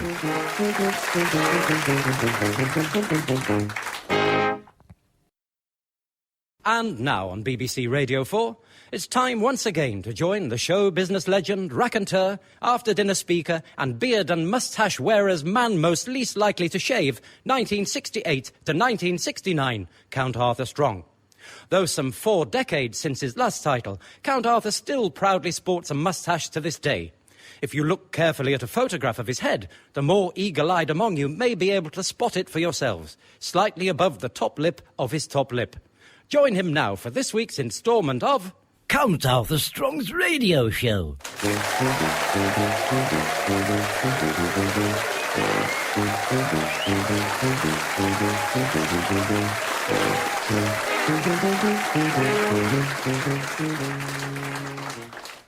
Apply glue sparingly to both parts and allow to dry before pressing together firmly. Right, let's have a squirt on that and a squirt on that. Put those down there in front of the electric fire for a bit to dry. You know, I shouldn't be having to glue these spectacles together. They should be guaranteed for life, not 5 minutes. I'm just lucky I didn't do myself some serious mischief when I sat on them. Those ear bits could have gone anywhere. They've got a nasty bend in them as well, those. Yes, another inch to the left, and we'd be talking about surgery there. Oh, sod it. What it is to be popular. Hello, were you aware that there are local council elections in this ward on the 27th? No. Were you aware that Cliff Richard's real name is Peter Pan of Pop? No. Well, it was in the Advertiser this morning, so we've both learnt something today, haven't you? Pleasure doing business with you. Goodbye. I think my fact was more interesting than his. And it was better told. Oh, for crying out loudly. Yes. Sorry, it's me again. Look, I don't know any more than I've already told you. You'd have to get an Advertiser yourself. I expect he was probably born in Russia with a name like Peter Popov. It's a fair assumption. He'll probably have to keep it quiet because of the cold sore. Cold War. He is doing a concert with the Shadows, if that helps you out. It did say that. Yeah, no, it's not about that. Oh, you know then. I've just had a thought. He represented Great Britain, didn't he, in the European Fish Wars? Song Wars contest. Oh, you know, the European Fish Contest that Terry Wogan does. What happens about that, then, now all this has come out? Well, I don't know. Well, I would imagine he'd be disqualified. You can't have a Russian representing England in the Eurovision Star Wars. Where would it all end? In some Eurovision war? I'm not here to talk about Cliff Richard. That's not There's another thing. Do we still call him Cliff Richards, or do we call him Peter Popov now, eh? Because they'd have to change his name on all the records, wouldn't they? I bet the record company's furious with him. It's just a nickname. Peter Pan of Pop. You know, Peter Pan. Don't be ridiculous. Peter Pan is a made-up name. He doesn't really exist. It's a storybook for children. Yes, it's about a boy who never grows up. That's why they call Cliff Richard it. What are you talking about, never grows up? He's about 70. And listen, for a kick-off, it's always a woman who is Peter Pan. Anita Harris, she's done it. Petunia Clark. Bonnie Lungful. Yeah, you want to get your facts right. Next, you'll be telling me that the man who brought us congratulations has a little fairy that follows him round everywhere. Come on, at least credit me with some intransigence. Look, there are local council elections on the 27th of this month. That's why I'm here. I'm not remotely interested in Peter Pan. I want to know if we can rely on your vote. Well, how can I say? You haven't even told me what party you are. Yeah, that's because you haven't let me get a word in. All you've talked about is Cliff Richard. It was you that brought him up. It wasn't. Why? Why would I? He was very popular. People called him the Cliff Richard of Pop. Here, do you know, I've often thought of standing for Parliament if I wasn't such a busy celebrity. I'd get lots of votes, I would, as well, because of who I am and the infection in which I'm held upon. Who are you? Oh, here we go. Another one playing silly beggars. Yeah, I think I'm just going to go. Oh, well, thank you for keeping me on the doorstep, talking about something you don't want to talk about. I'm trying to stick my reading glasses together when you finished. I sat on them last night when I was watching How to Look Good and Naked. I missed the end. Here, you don't know what happened in it, do you?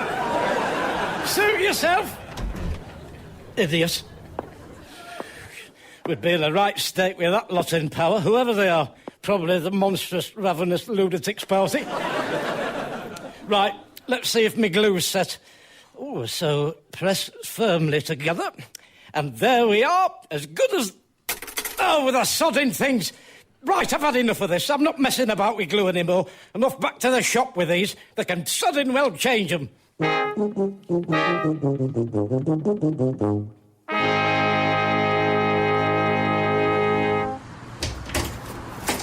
Good morning. Do you need any help with anything? Yes, I do.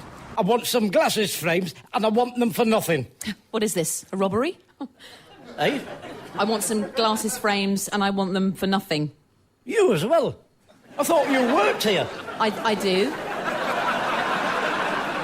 Well, work here then, and make sense. Sorry, how can I help you? My glasses, which I purchased recently from your establishment, fell apart yesterday for no apparent reason, whilst I was in the midst of watching one of my television programmes of mine I watch. As a consequence of that, I had to miss the climax of it. Now, I'm not seeking any recompense for loss of watching. That could be deemed an act of God. Though why he would want to make me miss how to look naked, I do not know. God works in miserable ways. Can I see your glasses? There we are. They just cleaved themselves asunder in half and fell off. I didn't even sit on them properly. At all. I've never sat on them at all.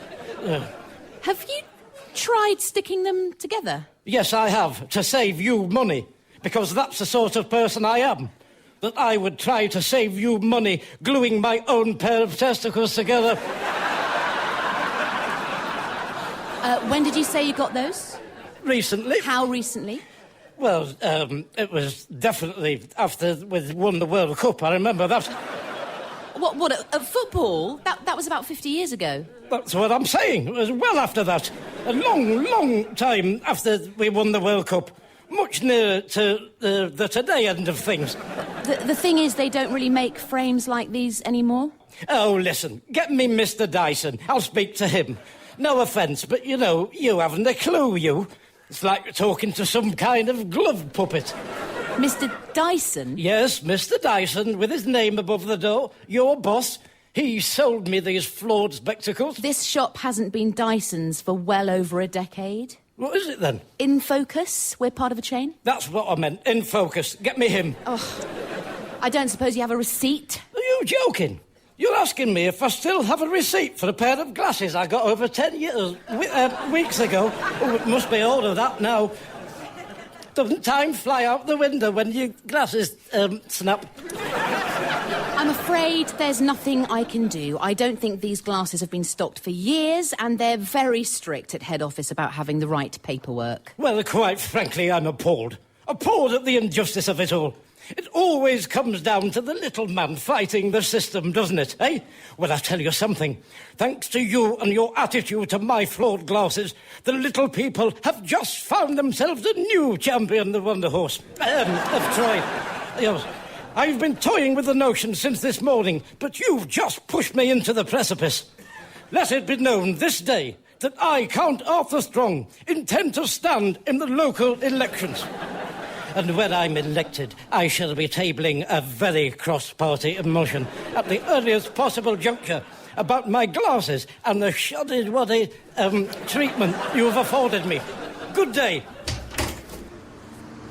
Never known anything like it. They won't know which way up the bread's buttered on when I finish with them. Good morning, Count Strong. Malcolm, just the very person I wanted to half see. Are you busy? I'm just on my way into town. Right, well, I'm commandeering you. But I'm going to spend a book voucher. There's more at stake here than book vouchers. I've got a job for you. What is it? What would you say if I told you I was going to stand for higher public office? Good? Yes, it is good. You're quite right. It's good for you, and it's good for the nation. I've always fancied getting into politics. It's about time they had a new face, jerry-busting and filly-mandering them up at Westminster. What's the job? I'm going to need someone to oversee my campaign. The position available is campaign assistant manager. assistant manager. If you play your cards right, when I achieve high office, you could end up being my Alistair McGowan. What? Him that does David Beckham? Who's David Beckham?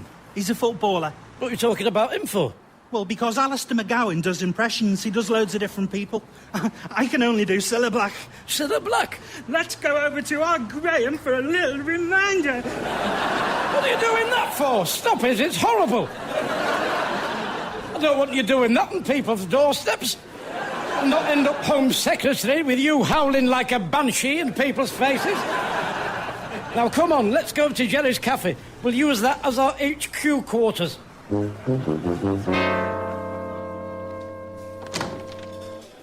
Hello, Arthur. Malcolm. Hello, Mr. Edwards. Jerry? What can I get you? 1 glass of water, 1 cup of tea, 2 bacon sandwiches, and 2 of those individual packets of ginger nuts. I don't know what Malcolm's having. Just a coffee, please. That'll keep you awake, will that? Oh, we'll be sat over there with Tweedledum Tweedledee. Come on, Malcolm. Hello, you two. You waiting for the White Rabbit? You mean the Welsh rarebit? No, the White Rabbit. Is he doing rabbit now? Who? Jerry. What are you on about, Sally? I'm talking about the White Rabbit from Alice in Wonderland. Not an edible rabbit. Why? Because, Geoffrey, the White Rabbit is synonymous with Tweedledum and Simon D. Alice in Neverland. Do you not know anything about the writings of Lewis Collins? Him that used to be in The Professionals. The Professionals? Oh, I used to like that. Him from upstairs, downstairs, wasn't it? Wasn't he? He was the butler. Yeah, Mr. Hudson. What are you talking about upstairs and eider downs for? You look right in the head, you two. It's like being in a paralytic universe. Anyway, shut up, the lot of you. I'm sick of the sight of you. Ooh, I'm glad you're here as it goes. Why? What's up? Malcolm, perhaps this can be your first official business as my personal campaign's assistant manager. I don't know what to tell them. I don't know what's happening. Oh, brilliant. Absolutely brilliant. Here, I'll tell you what, why don't you do your Cilla Black again for them? Surprise, surprise! Oh, stop it! You idiot. It's horrible as that, it goes right through you. It's like someone's done a drawing of nails on a blackboard in squeaky chalk. You said to do it. I was being sarcastic. You're going to have to be a damn sight better than that when I'm doing my hustings on my hump. Just watch me. As you two should know, there are very important elections coming up on the 20-something of... it's one of the months. So, put that date in your diaries. Because the wonderful news is, everybody, that I have decided to fight this election on a bi-parmesan, one-platform ticket for all. Whatever that means. You do hear them saying it. Make a note of that, Malcolm. Find out what it means in case I say it again. And James Knighty presses me on it when I'm on the Today programme. I've heard them on that. They go for your Jaguar. Jugular. I haven't got a pen or paper. Dear, oh dear. You can use my pen. Thank you, Geoffrey. Malcolm, get a big pile of Jerry's napkins to write on until you can afford a new lapdog. Then you can carry it around everywhere and write everything I say down on it in triplicate. So you're going to stand in the local election? Correct. What brought this on? Well, as you know, I've always stood up for the underprivileged and all that sort of thing. And I want to get a white paper passed on glasses frames. I want there to be a radical rethink about the way opticians talk to me. To you, to people. And I shall be pursuing this most vigorously when I am elected. Have you got all that? How do you spell underprivileged? Oh, for crying out loud. Just put all the half-wits. You should know how to spell that. What party do you represent, then? Well, I expect I'm an independent, aren't I? Standing on a transparency and fair play ticket. Like that bloke that read the news and wore the white suits. Martin Shaw, that's him. He took a stance against that couple that looked like Fanny Craddock.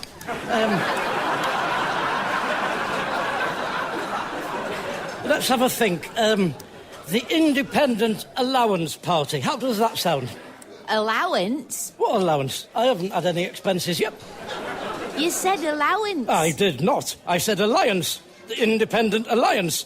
And I think you'll find when he reads the minutes back, you owe me an apology. Did you get all that, Malcolm, in case it goes to court? I'm having trouble keeping up.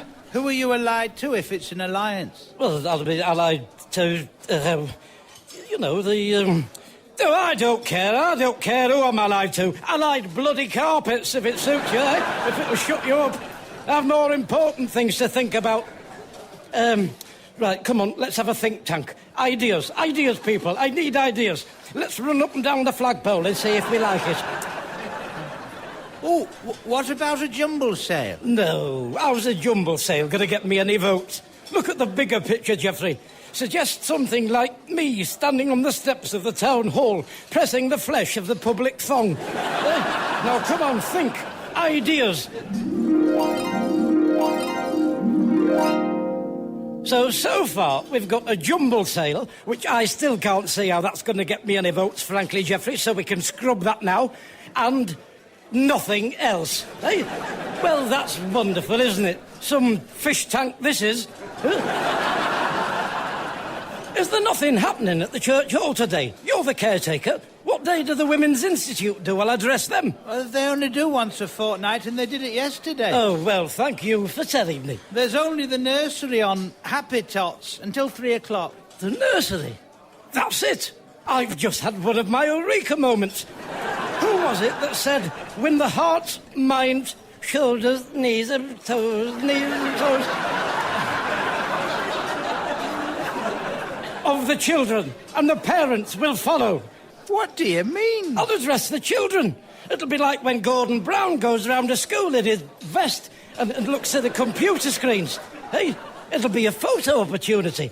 Who's got a camera? I'm not sure that's a good idea. Well, I am, so shut up. Right, Malcolm, hurry up and finish doing the minutes, because I want you to get on publicity now. Do posters on the rest of those napkins. In fact, take some more of them. If he runs out, I've got a big pile of his napkins at home. I've been using them for toilet paper.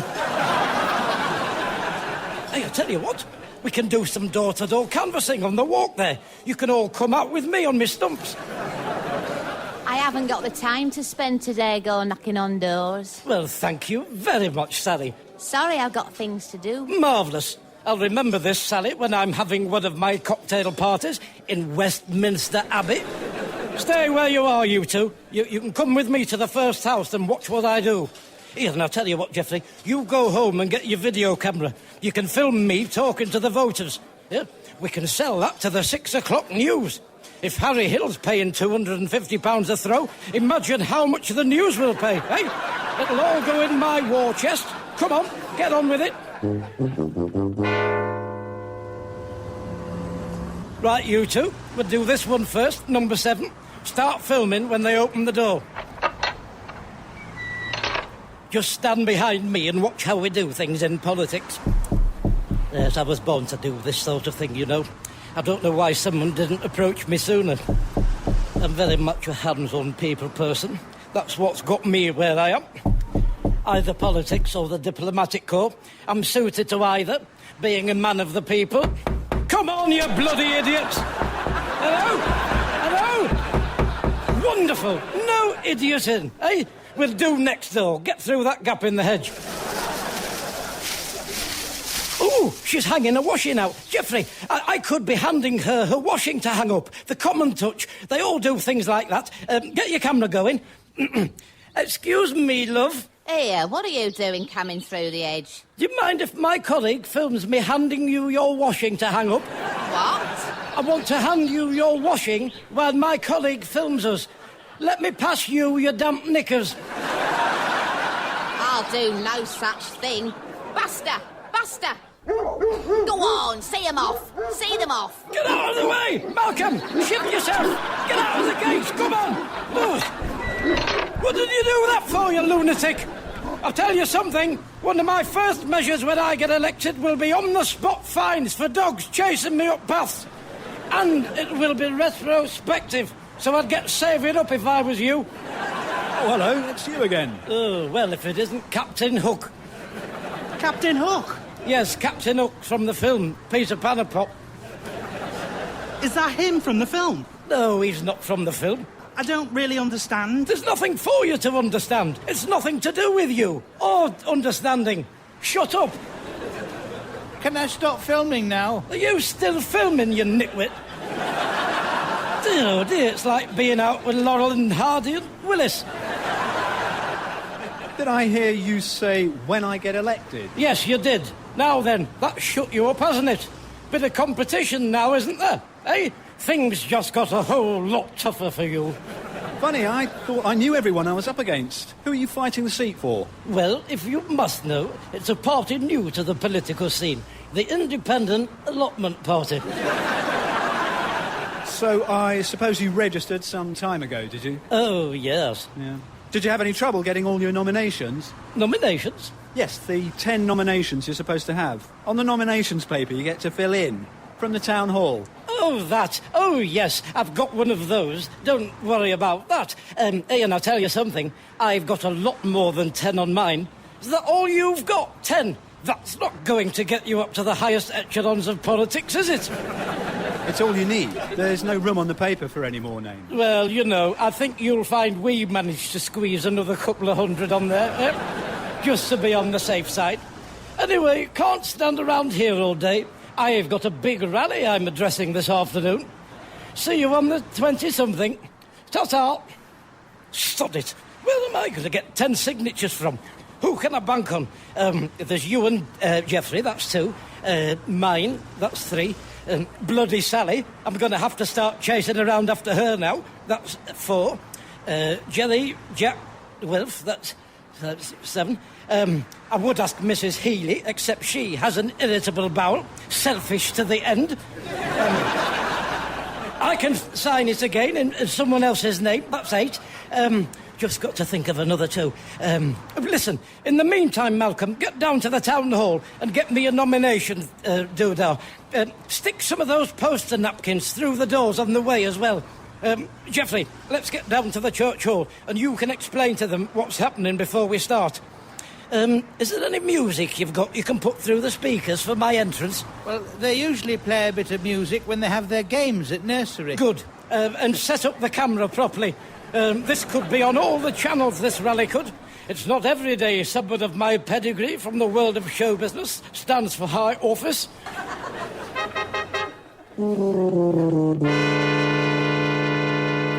Right, I've set the camera up and most of them are sitting down. Are there many in? Well, it's just the nursery, isn't it? Was there no walk-up? No, it's just the toddlers and 2 helpers. Well, you'd have thought there'd have been a bit of walk-up once those napkins started circulating, wouldn't you? Did you sort some music out for my entrance? Yes, but it's... Good. Now, shush a minute. Let me do my vocal warm-up. Chewing toffee. I am chewing toffee. The rain on the stain stays mainly under Spain. Peggy Babcock, Peggy Badcock, Betty Bad Dog. There we are. All done. Ready as I'll never be. Right. Get out there and put the music on. I'll take the music as my cue to stride out. When you see me, slowly fade it right out to nothing. Well, all right, but you won't like... Oh, just do it, will you? Hey, just do it while I'm in the ozone, as they call it. Come on, you can do it, Arthur. Nelly the elephant packed her trunk and said goodbye to the circus. Off she went with a trump. What's that he's put on, the idiot? Nelly the elephant? Oh, how very presidential. Do you know, words fail to escape me. All right! Well, all right! We're gonna win this thing! All right!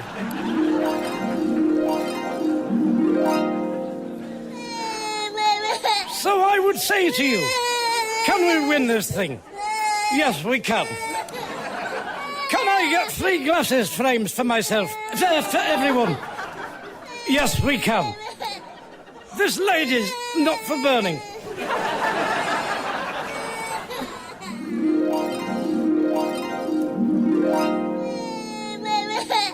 So, my fellow Ammonians, Americans, our English, fellow Englishcans. Smelly, smelly, you are smelly. Ask not what you can do for yourselves. Smelly. Ask instead what you can do for me. Thank you. Now I'd like to throw the floor open and swallow the lot of you for a brief question and answer session. Count Strong. What? Where have you been? Well, I've been to town hall, haven't I? Did you get my nomination stuff? No, I didn't. What? Oh, let me stop this. Right, boys and girls, that's the end of the B&Q.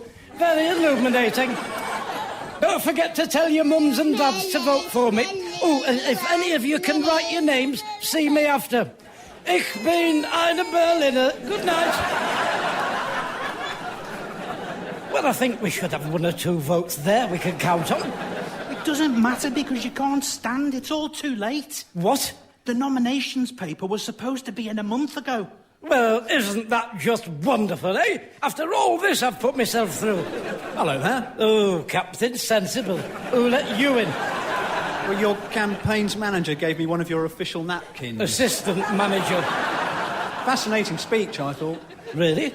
Yes, you could really see who your political influences were. Could you? Oh, yes, let's see. I heard Neil Kinnock, President Kennedy, President Obama, Huckleberry Hound, Lady Thatcher, and that middle Mussolini section was a masterstroke. Quite a tour de force. Well, you know, they do say I'm a natural orator, you know. Well, thanks for the entertainment. See you at the count, no doubt. Do you know, I think I may have misjudged him, thanking me for the entertainment. Oh, well, I think I'll stand next year instead. After all, I've done all the spade work now, eh? And I'd never lose that goodwill I've built up with my bounce factor. Right, come on, let's get down to the shoulder and have a celebratory sherbet. Yeah, anyway, I suppose we could always send that clip of the dog chasing us down the path to You've Been Flayed.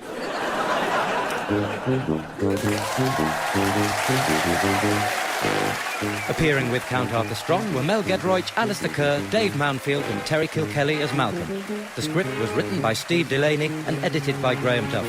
Count Arthur Strong's radio show was recorded live at Comedia Brighton, is produced by John Leonard and Mark Radcliffe, and is a joint Comedia Entertainment and Smooth Operations production.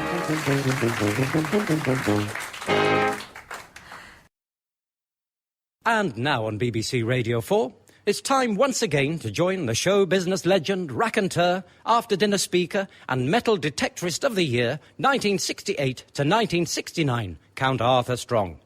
Still a keen metal detectorist to this day, Count Arthur has just finished one of his most successful seasons, finding some 200 weight of galvanised zinc, 3 stones of lead, 11 pounds of copper wire and a plug for the bathroom sink. Join him now for this week's instalment of Count Arthur Strong's radio show.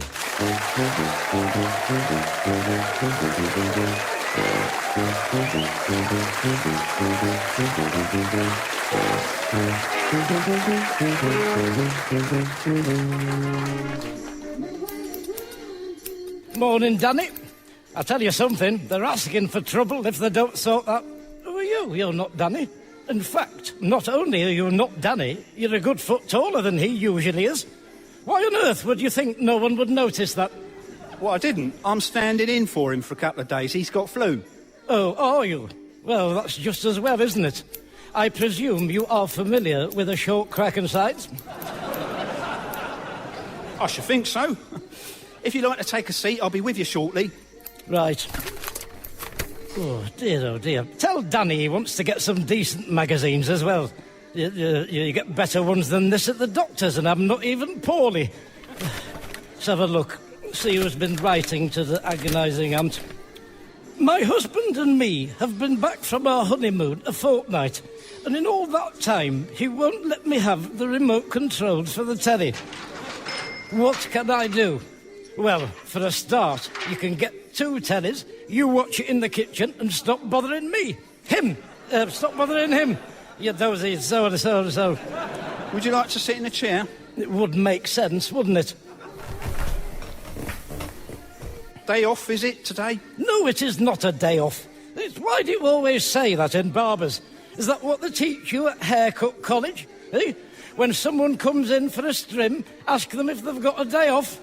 Dear, oh dear, it drives me to disruption, does that? I'll tell you something else. If I was having a day off, I wouldn't be spending it in here. Kind of day off's that, surrounded by the dead hair of others. If I was having a day off, I'd be off somewhere, seeing something new, doing something I haven't done before, like jump off a crane screaming with elastic tied to your foot. Spongy jumping. You know, you want to live a little, you do, if you think this is a day off. Sorry I asked. Well, what can I do for you today? I want my hair cut, of course. What do people normally want when they come in a barber's? Half a pound of liver and some sweetbreads. Although that's not a bad idea, now I've said it out loud. Combining the two in these hard times. Yes, if you had any enterprise about you, you'd be looking into that. You could get a freezer cabinet in here, stock it up with meat. I'm not talking about full-scale butchery. I mean, you couldn't have someone in here sewing a carcass up, for instance. Here, now, I have a friend who is a very close personal butcher of mine. He might be interested in taking it on as a franchise. Hey, you could call it Hairy Meat Cuts. And you wouldn't need to put any brill cream on the heads because of all the fat that would be in the air. Well, I'm only filling in for a day or two. It's not my salon. Oh, for crying out loud. Stand up and be discounted for once in your life, will you? I bet Danny would be thrilled to pieces if when he came back there was a freezer full of offal standing in the corner, quietly humming away. He might even take you on permanent, you know, for showing some initiativity. I doubt it somehow. Well, you know, take it or leave it. I've just offered you a glimpse of a whole wide world of meat opportunity knocking on your doorstep. So, how would you like me to cut your hair today? I told you, short back and short sides. And listen, you better do a good job of it. I have a very important appointment after here with the top head of an publishing company. I don't want to turn up looking like the last of the Mohicans has been dragged through a hedgehog sideways. A publishing company? Yeah, you a writer, then? It's one of the many strings to my collection of string I have. Where you probably recognise me from, though, is my many profuse abundance of television appearances on the TV, isn't it? It'll be probably from Softly Softly or something, I would imagine. I get that all the time. People thinking they know me. Yes, it's become something of a level crossing I have to bear. Sometimes I feel as though I'm trapped by my own salary. What's Softly Softly? Softly Softly was a spin-off from Z-Cars. What's Z-Cars? Z Victor 1 to BD Z-Cars. Chief Inspector Barlow. I've never heard of it. You were in that, were you? Yes, I was. I played Brian Blessed in it. Oh, right, I'll have to keep an eye out for it. It might still be on one of the cable channels, you never know. Anyway, stop listening to me, will you? Just concentrate on doing a good job of my short front and tops.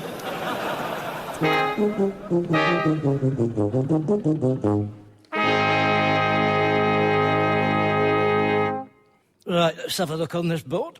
Oh, here we are, Prestige Publishing. I am in the right place then. Right, onward and upward. Good morning. Good morning. I have an appointment. Right, who is? I thought you might ask me that. That's why I took the precaution of writing it down on a piece of paper. There we are. Basildon Bond. I'm his 11 o'clock. I think you'll find that's the watermark on the paper. Who is? Basildon Bond. It's the watermark. They sort of embossed the name into the paper. Well, there's no right to. I thought my eyes were going. And I bought that writing pad in good faith, as new. I don't want somebody else's doodles all over it. The paper people could find themselves in very hot water over this, selling second-hand paper as new. It's recycling gone mad. There is some writing on the other side, on the back. Is there? Oh, right, that's it. I'm not having that. Somebody's scrawled all over it. Look at that. Packet of Jaffa cakes. Rebecca Peters, 11 o'clock, Prestige Publishers, toilet roll. It's some idiot shopping list, is that? Right, that is it. I shall be instructing solicitors forthwith. But that's us. What is? Prestige Publishers. That's us.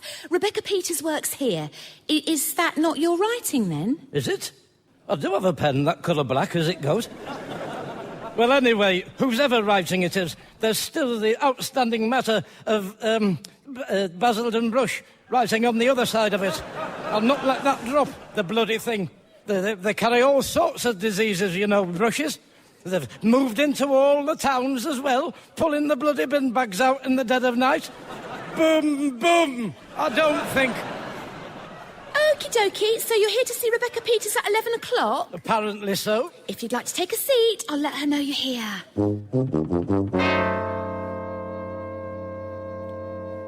Right, do come in and sit down. Thank you very much. Can I get you a drink of anything? Now you've thrown me there. Normally, I don't touch the drink until the sun's gone over the yardstick. But if you're having one, I'll keep you company. A small pint of bitter would go down very nicely. And possibly a bag of pork scratchers. I meant a tea or coffee. Oh, did you? Right, well, I'll have a tea then, I suppose. Sarah, could you do some tea?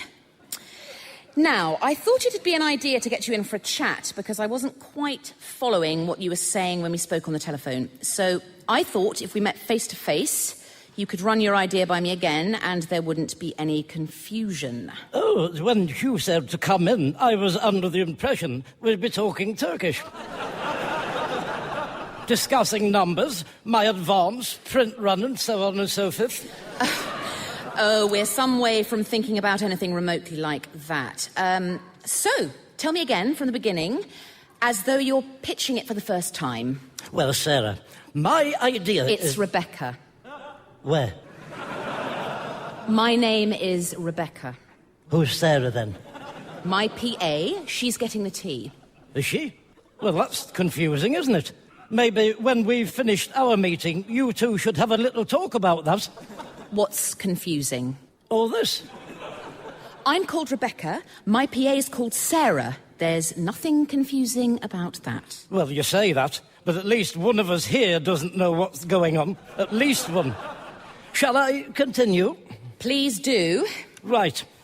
I want you to imagine you're hungry, and you think to yourself, I want to cook myself something for my dinner to eat. But I don't just want to eat what everybody else is eating. I want to eat what Lionel Blair is having.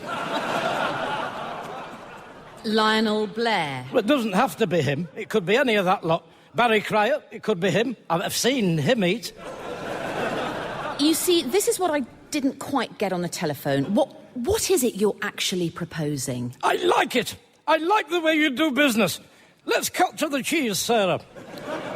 I am proposing a celebrity cookery book. Cookery book. Celebrity cookery book. Cookery book. A cookery book. Cookery book. What are you talking about? A celebrity cookery book. You know, with recipes in it, for crying out loud. What's up with you? Hey? You know, so if you want to feel a bit special one night, you can look up your favourite star off the television or the films and see what they're having on a Tuesday, say, and have the same to eat as them. Oh, imagine the conversations the next day. Oh, yes, I had a lovely bit of tongue with Des O'Connor. I mean, that's got to make you feel $100, hasn't it? You mentioned a charity aspect on the telephone. Oh, you remembered that, did you? Well, in that case, some of the money will go to charity. It can't all go to charity, because that would be stupid. I mean, I feel as sorry for them as the rest of us do. But come on, we've all got to eat. You know, we've all got our hard luck stories, haven't we, Sandra? I mean, you wouldn't know it to look at me. But when I was born, I had the umbilical round my neck. Now then, but you don't hear me going on about it night and day, do you? Parading up and down the street, banging a dustbin lid. No, I just get on with my life, and I never, ever, ever mention it that much. Some days. So, bearing none of that in mind, do you feel an advance coming on? So how do you find out who eats what when? Don't worry about that. I'm a personal acquaintance of most of the people I know. They'll be queuing up to do it in a line. So give me an idea of the calibre of TV and film stars you have in mind. Well, it could be any one of hundreds of them. And frankly, over the years, I must have eaten most of the top stars. Anita Harris. Do you know, I've never seen one woman put away so much whitebait. Dear, oh dear, I didn't know which way to look. It was like something out of Gulliver's Travels, shoveling them in. Mind you, they are tiny though, aren't they, whitebait? I mean, if you had them for a main course, you'd literally have to eat millions and millions of them. Right, I think I'm going to have a good think about this, and I'll certainly be telling my partners about you. Well, don't take too long, because there are other interested parties interested. So, my chicory bark won't be on the table forever, if you'll pardon the pun. What pun? You know, kookery bark, whatever it is, on the table. Come on, be honest. Oh, I'm full of things like that. So my book will have lots of humour in it as well. Lots of jokes about food. Spotted Dick, that's quite funny, isn't it? Eh? Like they say about cream cakes, nauseating but nice. Oh, don't get me started, Sarah. We'll be going all night, have a wide dearth of ideas. Well, it's been very illuminating to meet you. Well, like I say, if you take too long, I might have to accept one of the other offers. I'm going to a meeting straight after this with a big kitchen manufacturer who is courting me to endorse a range of their products. Because with my name on anything, it would fly off the handle. Off the shelf. Well, it's been lovely to meet you. Yeah, I'm not going yet. I haven't had my tea. See, I tried to tell you. That's your fault, is that? If I'd have had a pint of bitter, that would have been gone by now. I can drink a pint of bitter in under a second or less. Well, remember that for when I come in to sign my contract. Get a party 7 in. And then we could do a spin-off on what I eat in a typical week for my breakfast, dinner and tea. And then someone could eat me for a whole week. I wonder what I eat. I know, I'll start writing it down in an edible diary, eh? Eat your heart out, huge furry whipping stool. There's a new head on the chopping block. Right, well, I must get on. Yes, what time is it? 12:15. Blimey, I'd better get down to the shopping centre, my next meeting. Yes, hear what kind of offer they're going to do to me on the table. Anyway, lovely to meet you, Susanna. Don't forget, she who hesitates gets the early worms in a bush.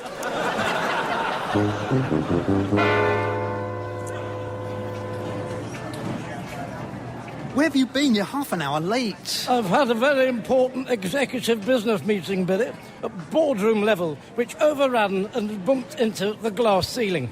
Lovely. Look, I'm going to miss the doctors if I don't get off now. You know how all this works, don't you? Oh, don't worry about that. I've seen you do it dozens of hundreds of times.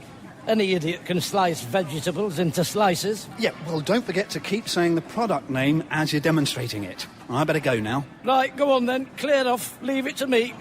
Hey, and I'll tell you something. I bet I get rid of a few more of these than you would with my pattern and background in show business. Plus, I have what they call animal magnesium. Right, well, I'll see you later. Now, what's this called, this thing? The Deluxe Vega-Slice-O-Matic. $9.99. Oh, that's daylight robbery. Why would anyone want to spend that much on this load of rubbish? Right, let's get a few sold. Well, there's not many people about, is there? Oh, here, I know. I'll slice a cucumber up. That'll draw a crowd in. Get that and stick that on it. All right, where's my cucumber? Here we are. Put that on there and simply slice... Ow! Me bloody finger! Oh, the sodding thing! Oh, that's cut, that is. Dear, oh dear. You did that wrong. What? That's not how he does it. And how would you know? Well, because I sit down here every day for a rest on my way to the paper shop and back. Always have a chat to Billy. Well, you know, I have a different technique to William. I'm more flamboyant. It's upside down. Yes, that's right. It's all part of my different technique I employ. You're dripping blood all over your cucumber. Oh, sod it. He keeps some plasters under the counter. Thank you very much. I do know that. Don't let me keep you. Noel. Oh, just get the plaster on my finger. Oh, right, start again. I'll turn that the other way round this time. Oh, look, there's a couple watching. I'll give them a bit of patter. That's right, dear. Gather round. Don't be shy. I used to be shy once, yes, because I didn't like nuts. That's right. I was a coconut shy. Oh, someone stop me. Here, now I tell you something. You'll have never seen anything like this before. I'm going to show you now. First of all, you take your cucumber. Of course, it doesn't have to be a cucumber. It can be, well, I can't think of another vegetable at this precise moment. But you can use your imagination to conjure up one that isn't a cucumber. So, you take your imaginary vegetable and simply press it up against this and... Well, ow, me bloody finger! Oh, it's like a sudden death trap, is this thing?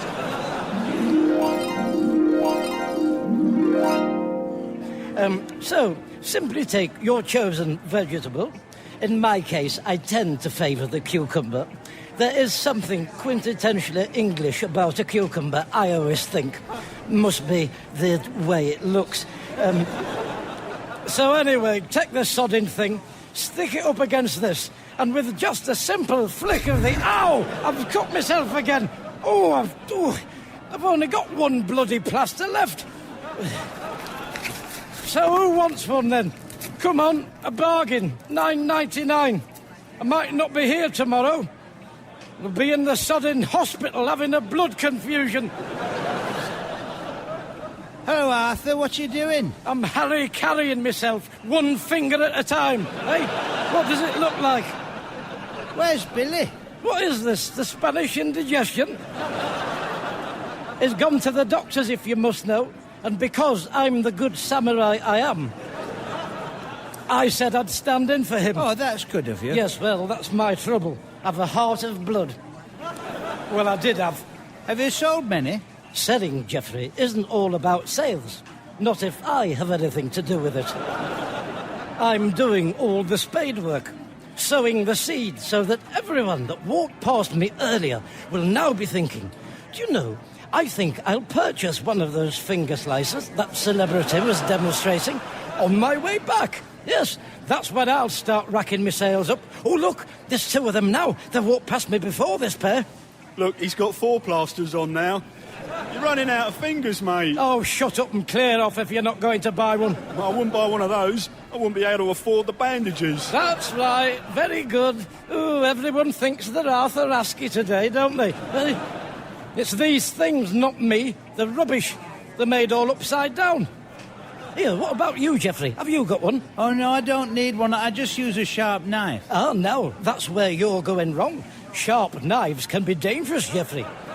You see, the thing about this, the automatic finger, is they've thought of all that, and it's got all safety things built into it. Oh, yes, it's completely idiot-proof.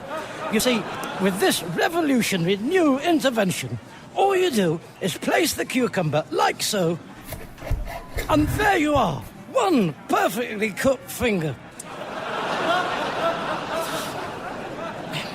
Do me a favour, nip to the chemist and get a packet of plasters. Better make it a catering pack.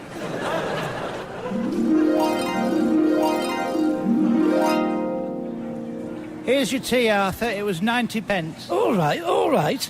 Dear, oh dear, you'd have the coins off me eyes, you, wouldn't you? Hey, I'll pay you it when I get me wages, when Billy comes back. What about the plasters? Yes, and the plasters too. Now listen, are you sure you won't have one of these vegetable finger choppers? because they'll be flying off the shelves in a minute. I'll do you a good price, $10.99. It says they're $9.99 on that. Yes, Geoffrey. That's because I've added something on for the plasters and tea. Because I haven't forgot I owe you that, even if you have. Oh, look! It's her from the publishers this morning. Oh, I don't want her to see me behind this. Geoffrey, quick, come round here. Put this apron on. But why? I've got to get home. Just shut up and do as you're told. Just play along. Yes, very, very interesting. How much... good afternoon. Fancy bumping into you along here. Oh, hello. Just out for a sandwich. Same here. Oh, yes. I'm very hungry after my 2 business meetings in one morning I've had. Are you thinking of buying one of these? One? Oh, very amusing. Yes, that's very droll, Sandy. I'm thinking more in the thousands. Are you? Shut up. Please. You see, this may be the appliance I endorse. And once my name's on, it will be flying out the window. Look what happened to George Formby. He's made a fortune with that barbecue grill that cooks fat. Hey, just the way you like it. Ooh, shame he's not still around to enjoy it. Yes, they didn't think that through, did they? What have you done to your hand? Nothing. You've got a plaster on every finger. Oh, yes, I'm with you now.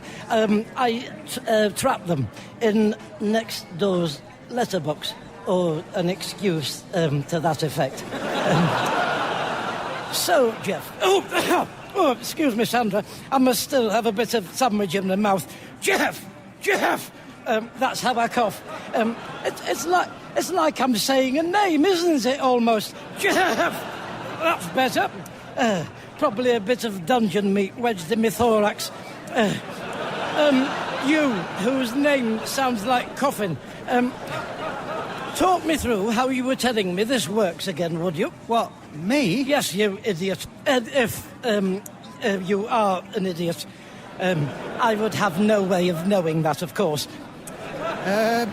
Well, the Vegislice-O-Matic makes life in the kitchen a breeze. With its innovative design and 6 cutting blades... How do you know all that? It's on the box. Is it? I never saw that. All right then, clever clogs. Let's see you slice something up then. See how you get on with that. Here, this'll be worth watching, Sandra. Go on then. Do a cucumber. Watch this. If you want to slice a cucumber up, simply place the cucumber onto the patented Easy Slide guide and move backwards and forwards lightly in a soaring motion. Ooh, how are you doing that? Oh, it's easy. Let me have a look at your finger. Not a mark. Look at that. What were you expecting to see? I just wondered if he was wearing a ring, because that wouldn't be very unhygienic, would it, if he was? Well, I'm not. I can see that. That is abundantly clear, thank you.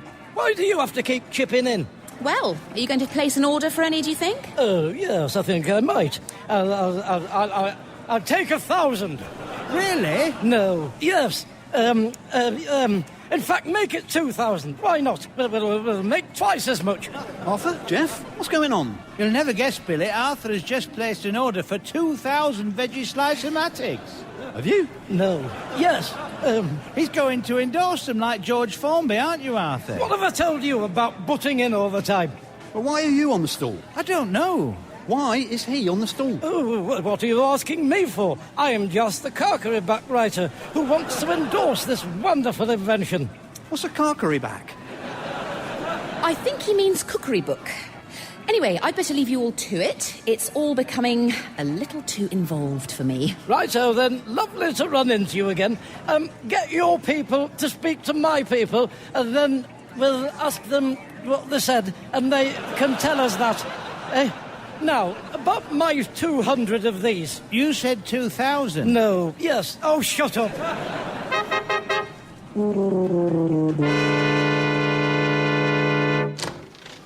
Arthur, house tricks. I wouldn't know. I'm not Jack Daniels, am I? Right, well, what can I get you? I'll have a pint of bitter and a large Paul Daniels. You better give me a straw as well. Can't grip anything with these sodding plasters on. What have you done? I was helping Billy demonstrate his vegetable sluicer, if you must know.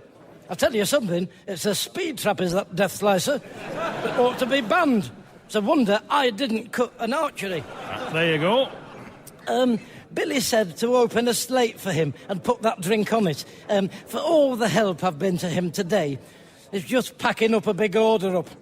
Here, Jack, you don't want to buy one, do you? A slice of finger. Only I think it looks like I might be able to unexpectedly get my hands on a couple of thousand.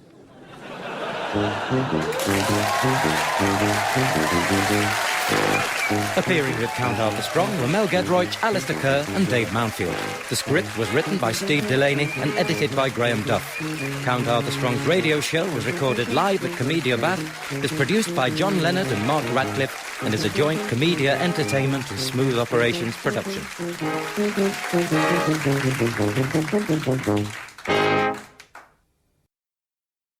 And now on BBC Radio 4, it's time once again to join the show business legend, raconteur, after-dinner speaker and award-winning pylon spotter for the West Yorkshire Pylon Spotters Association 1968 to 1969, Count Arthur Strong. In a pylon spotting career spanning, to use his own words, I don't know how long, Count Arthur has only been electrocuted 14 times and never been hospitalised. Join him now for this week's instalment of Count Arthur Strong's radio show.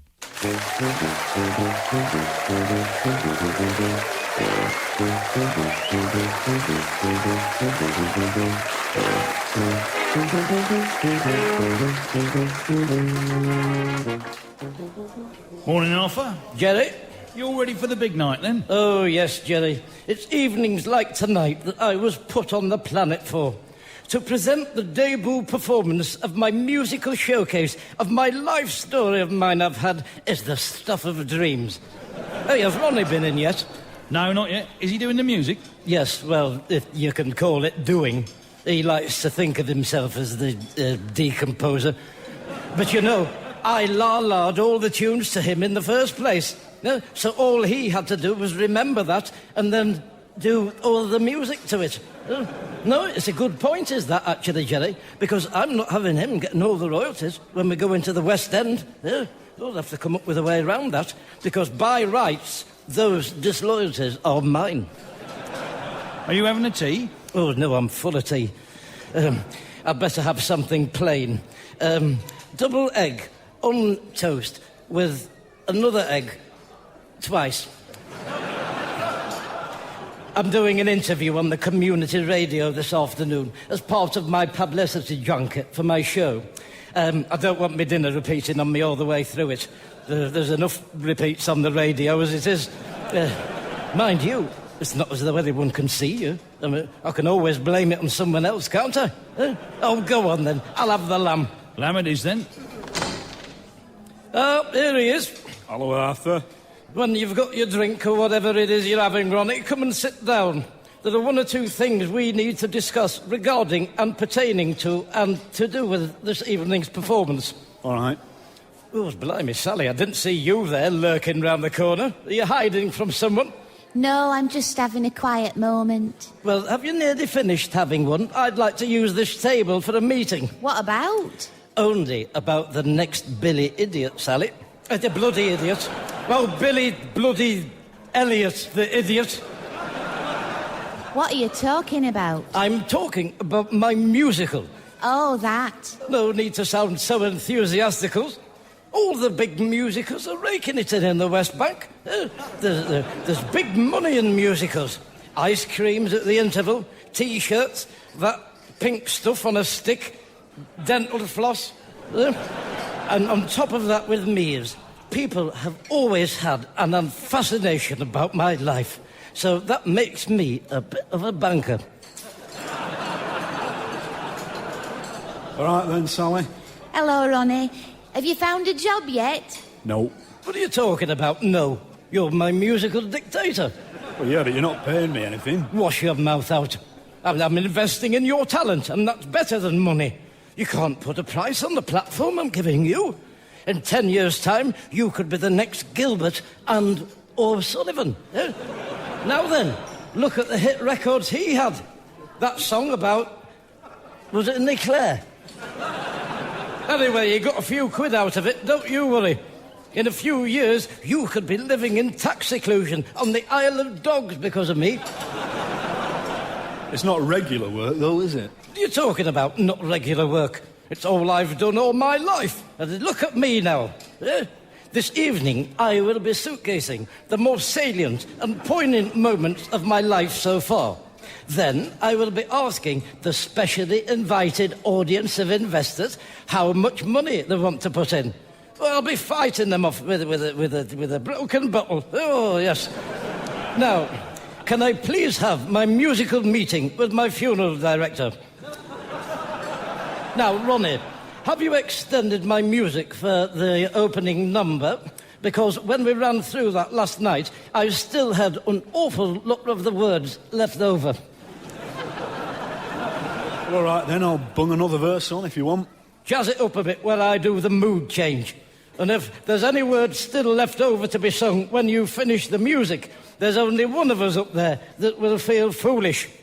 And it's not the one who's saying this to you now. No, it's the other one of us. The not me one. Is it me? No, not you. The one he's looking at. As I'm saying this to him, to you. I'm saying this to the person who will feel foolish. The one of us here that isn't me, for crying out loud. Don't look like that. You know perfectly well who I'm talking about. Here we are. 1 lamb, 6 eggs. Thank you, Gerald. Now, if it's not too much trouble, do you think the other one of us that isn't me could pass the salt and pepper, please? What, me? No, you bloody idiot. Oh, I'll get it myself.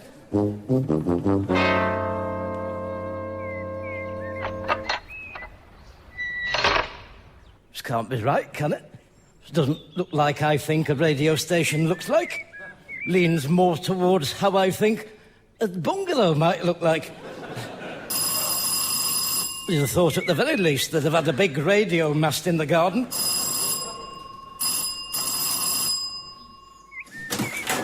Hello? Hello? All the newspapers are already in the recycling bin. What? You're not recycling? No. I haven't used my bag for years. I came on the bus. What's it got to do with you, how I got here, anyway? Oh, is it expenses? Travelling expenses? Because I've just remembered it was a taxi, not a bus. I went somewhere on a bus another day. That will be why you're so confused. Who are you? You're talking about who am I? I've come to be on the show. What show? I don't know what it's called. Where do you think you are? I think I'm here, right in front of you. Hello, it's me. Is there something up with you? Address. What address do you think you're at? 77 Mead Close. This isn't Mead Close. It is. No, it's not. Mead Close is the main road at the bottom. Is it? Well, I don't know how that's happened. Anyway, you're definitely number 77, aren't you, eh? So I've got you on that one, clever clog. 75. 77's next door. Oh, how very convenient. Right, well, anyway, I haven't got time for all this, even if you have.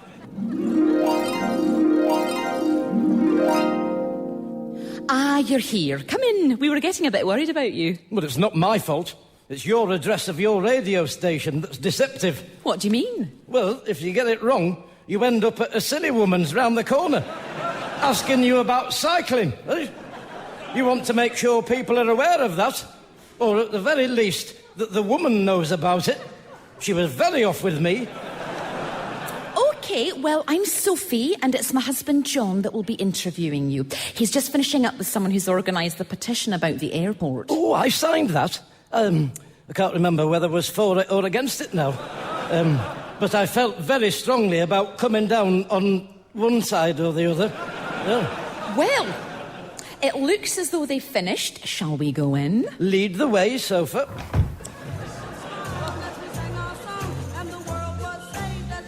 Ah, you must be Count Arthur. Oh, must I? Oh, go on then. I will be him. Oh, dear. Take no notice, John. I'm only joking. To put you at your ease. Break the icicles elsewhere. Shouldn't it be me doing that? Well, yes, you should, really, shouldn't you? If you think about it, you shouldn't be relying on me to do it. I won't always be here to break your testicles for you. No. Well, if you'd like to sit down there, we'll just adjust the microphone and then I'll fade the music out and we'll be on. OK, that should do it. Could you just quickly say something for levels? Hello. A little bit more than that. Well, you said do it quickly. You want to think before you ask someone to do something. That's fine. And that was Blue Mink flying the banner with the Bannerman.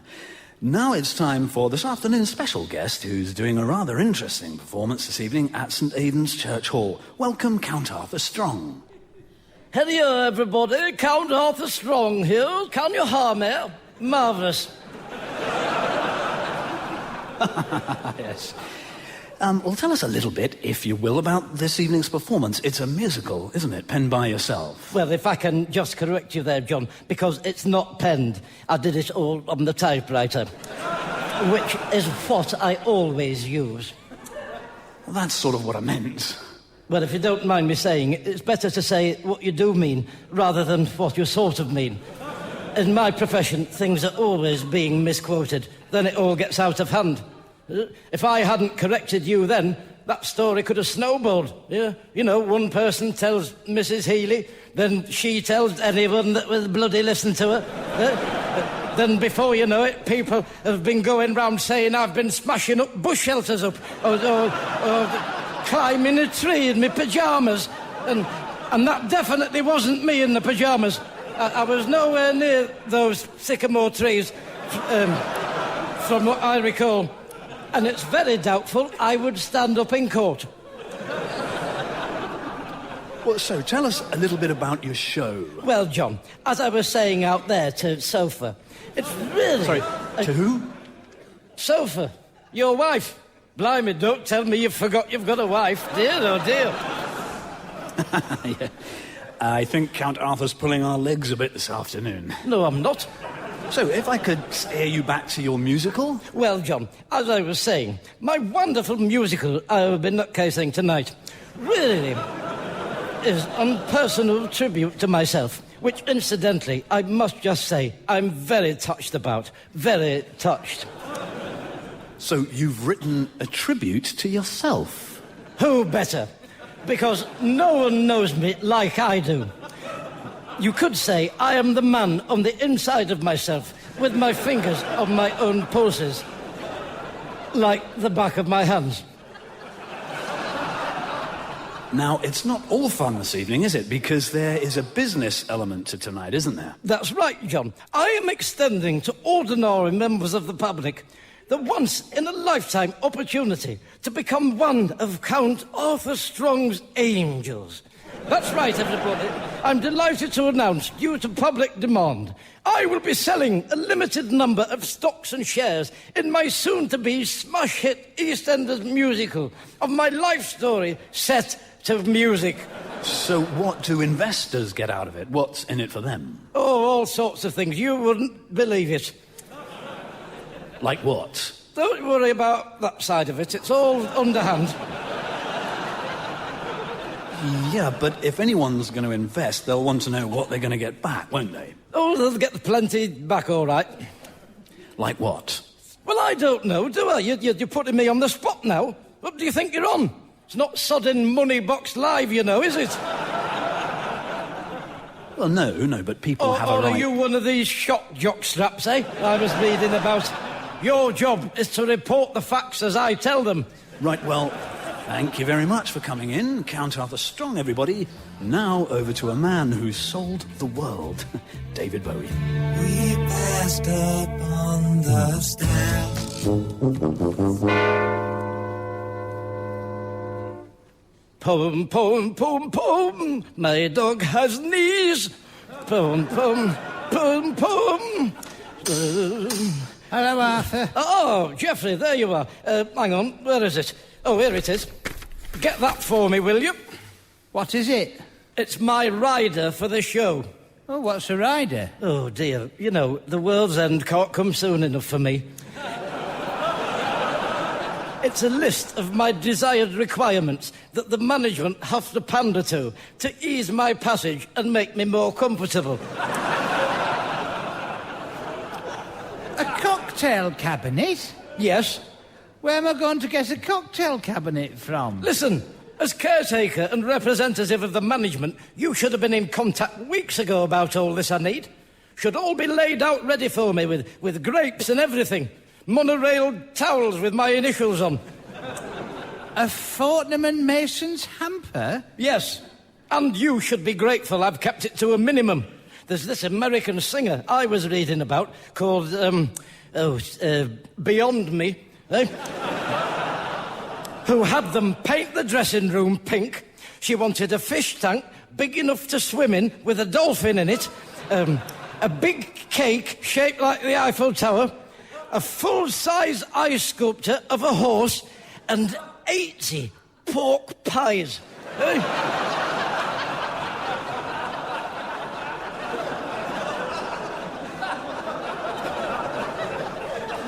I've not asked for 1/10 of what she had. But I can't get all these things on this list. Oh, for crying out loud. I'll need some money. For goodness sake, Geoffrey, you'll get it back after the show out of my winnings. The investment. All this will come out of the budget for the big end, scrag end, of the West Life. See? It's all tax destructible, isn't it? Oh, look, just get whatever you think you can manage on that list, will you? But the vintage port is a must-have. I can't possibly sing without having drunk a medicinal bottle of port. A glass of port. This bass castrato baritone of mine I've been blessed with needs careful oiling and greasing. My voice is my fortune. I'm just like one of the 10 threeers in that respect. 10 threeers? No, the 3 tenors, you idiot. 10 threes are 30. That's how you remember it. Now, if you don't mind, I'm going to get into my dressing gown and have my pre-show nap. You can wake me at 6 o'clock. Go on then, clear off.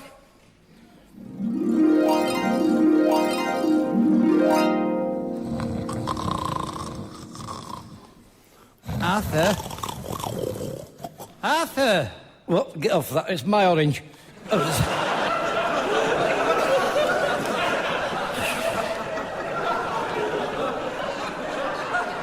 I'll knock your block off. What are you doing? You told me to wake you at 6. And did you?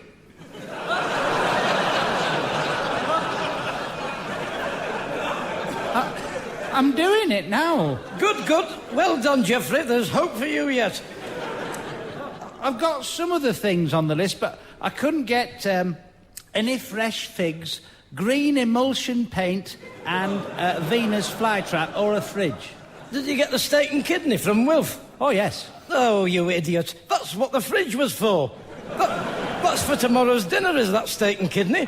How am I going to keep that fresh now? Take it back. Did you get the port? Yes. Right. Let's have it here. We'll have the neck off that while I do my makeup.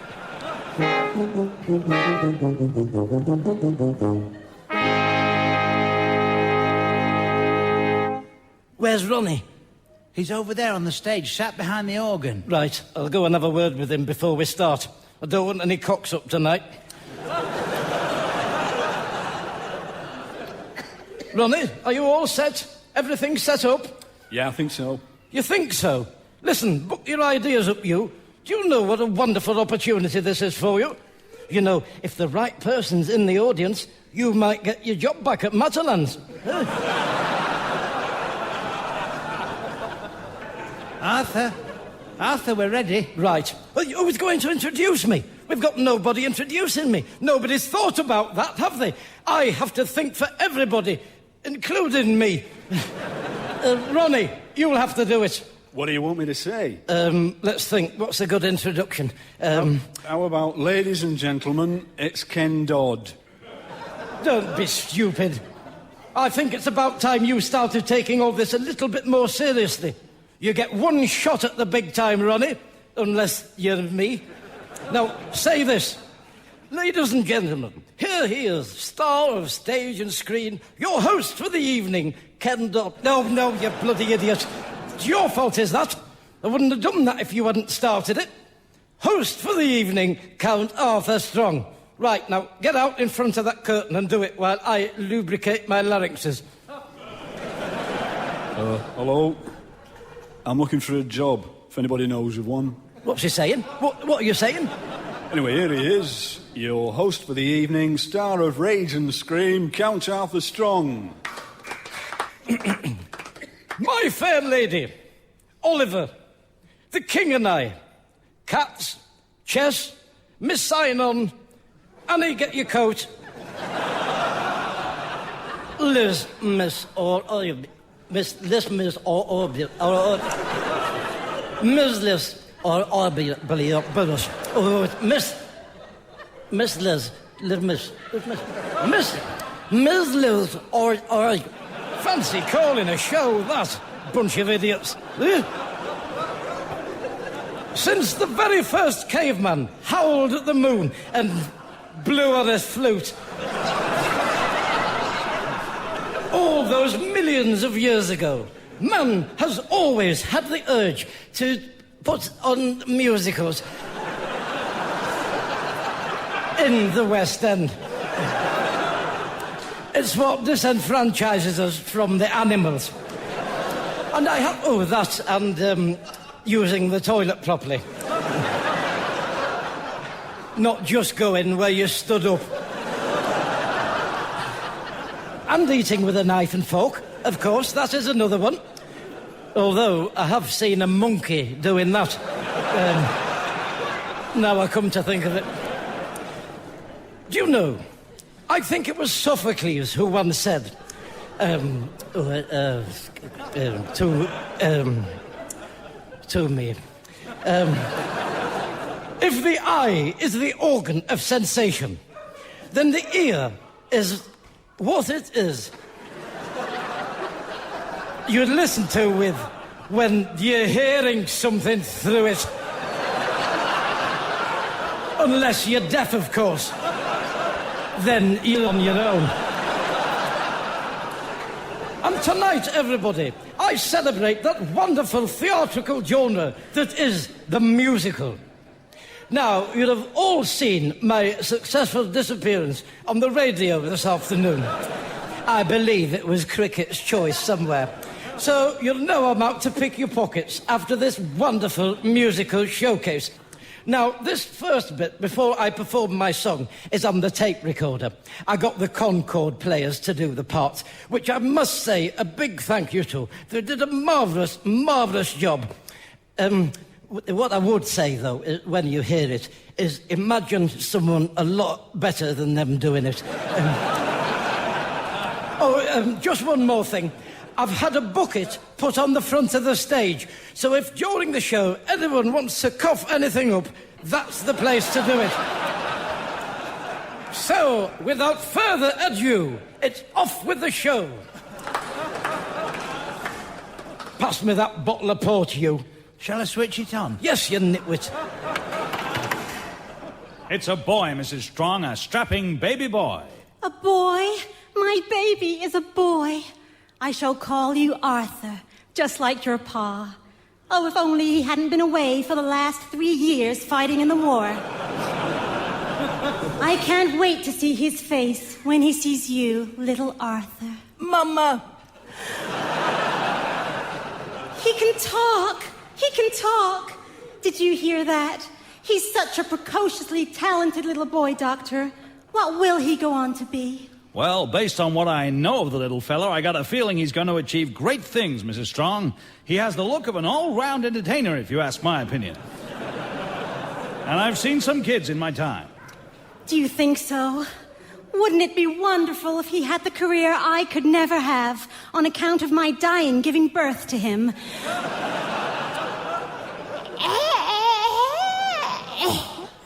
I'm afraid she's gone to heaven, Arthur. You're going to have to be a brave boy now. Come, no more tears. Arrangements have been made for you to go and live with your Aunt Phyllis in Doncaster in the South Riding of Yorkshire. Doncaster? But I ain't never heard of Doncaster.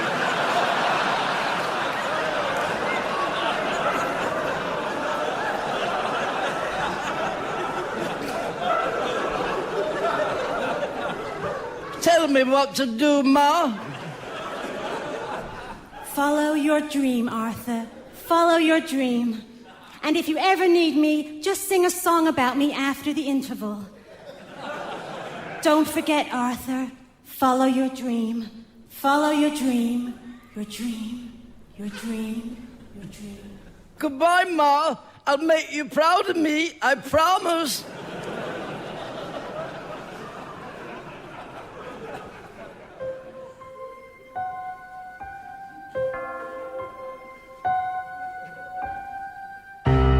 Doncaster, a small talented child in Doncaster, afraid and alone in Doncaster, laughed at because of the posh way I talk in Doncaster, at the house of my Auntie Irene in Doncaster. Please don't make me eat tripe, Auntie Irene. I promise I'll be good. And then, like a flower that blooms in the garden, I bend in the breeze that blows through the trees. In Doncaster, a man can walk tall. In Doncaster, your worries are small. In Doncaster, in Doncaster, in Doncaster.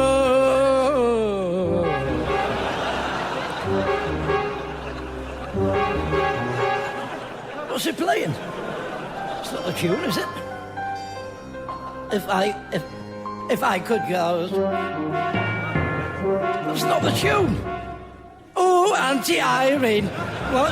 I could go. What are you playing, you idiot? Oh, my Auntie Irene. If I could just sing a bloody note at some point. Stop it. Stop it. Stop doing that. Stop it now, or I won't take you to the East End. I'll get a proper orchestra. Do you think you're playing at? It's a ridiculous tune, is that? There's nowhere for me to come back in it. I'm sorry about that, everyone. It will be better than that when we're at the London Palindrome. Planetarium. Oh, aquarium. I can guarantee you that. I won't have that half-wit for a start. Right, I'm off. There's only 3 people here anyway, and one of them's Jeffrey. Oh, all right then. Off you go. That's right. Bail out. Dear, oh dear. I must apologise to you, everybody. Oh, anyway, you get the gist of it, don't you, the show? Oh, has someone put something in the bucket? Oh, thank you very much, everybody. Let's have a see. Might be a few quid. Might get a drink out of it. You never know. Oh, for goodness sake. Who's done that in there? It's not a sodding spittoon. That's a money bucket, is that? Right. You've had your chance and you blew it. Hang on, Ronnie, I'm coming with you. There are a bunch of Frankensteins in here. I'm better off without the 2 of them. Here, now, I've got the bottom of a bottle of port here. Let's go back to yours and have a sing-song.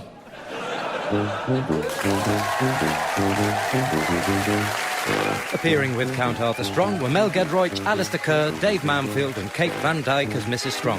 The script was written by Steve Delaney and edited by Graham Duff. Count Arthur Strong's radio show was recorded live at Comedia Bath, is produced by John Leonard and Mark Ratcliffe, and is a joint Comedia Entertainment and Smooth Operations production.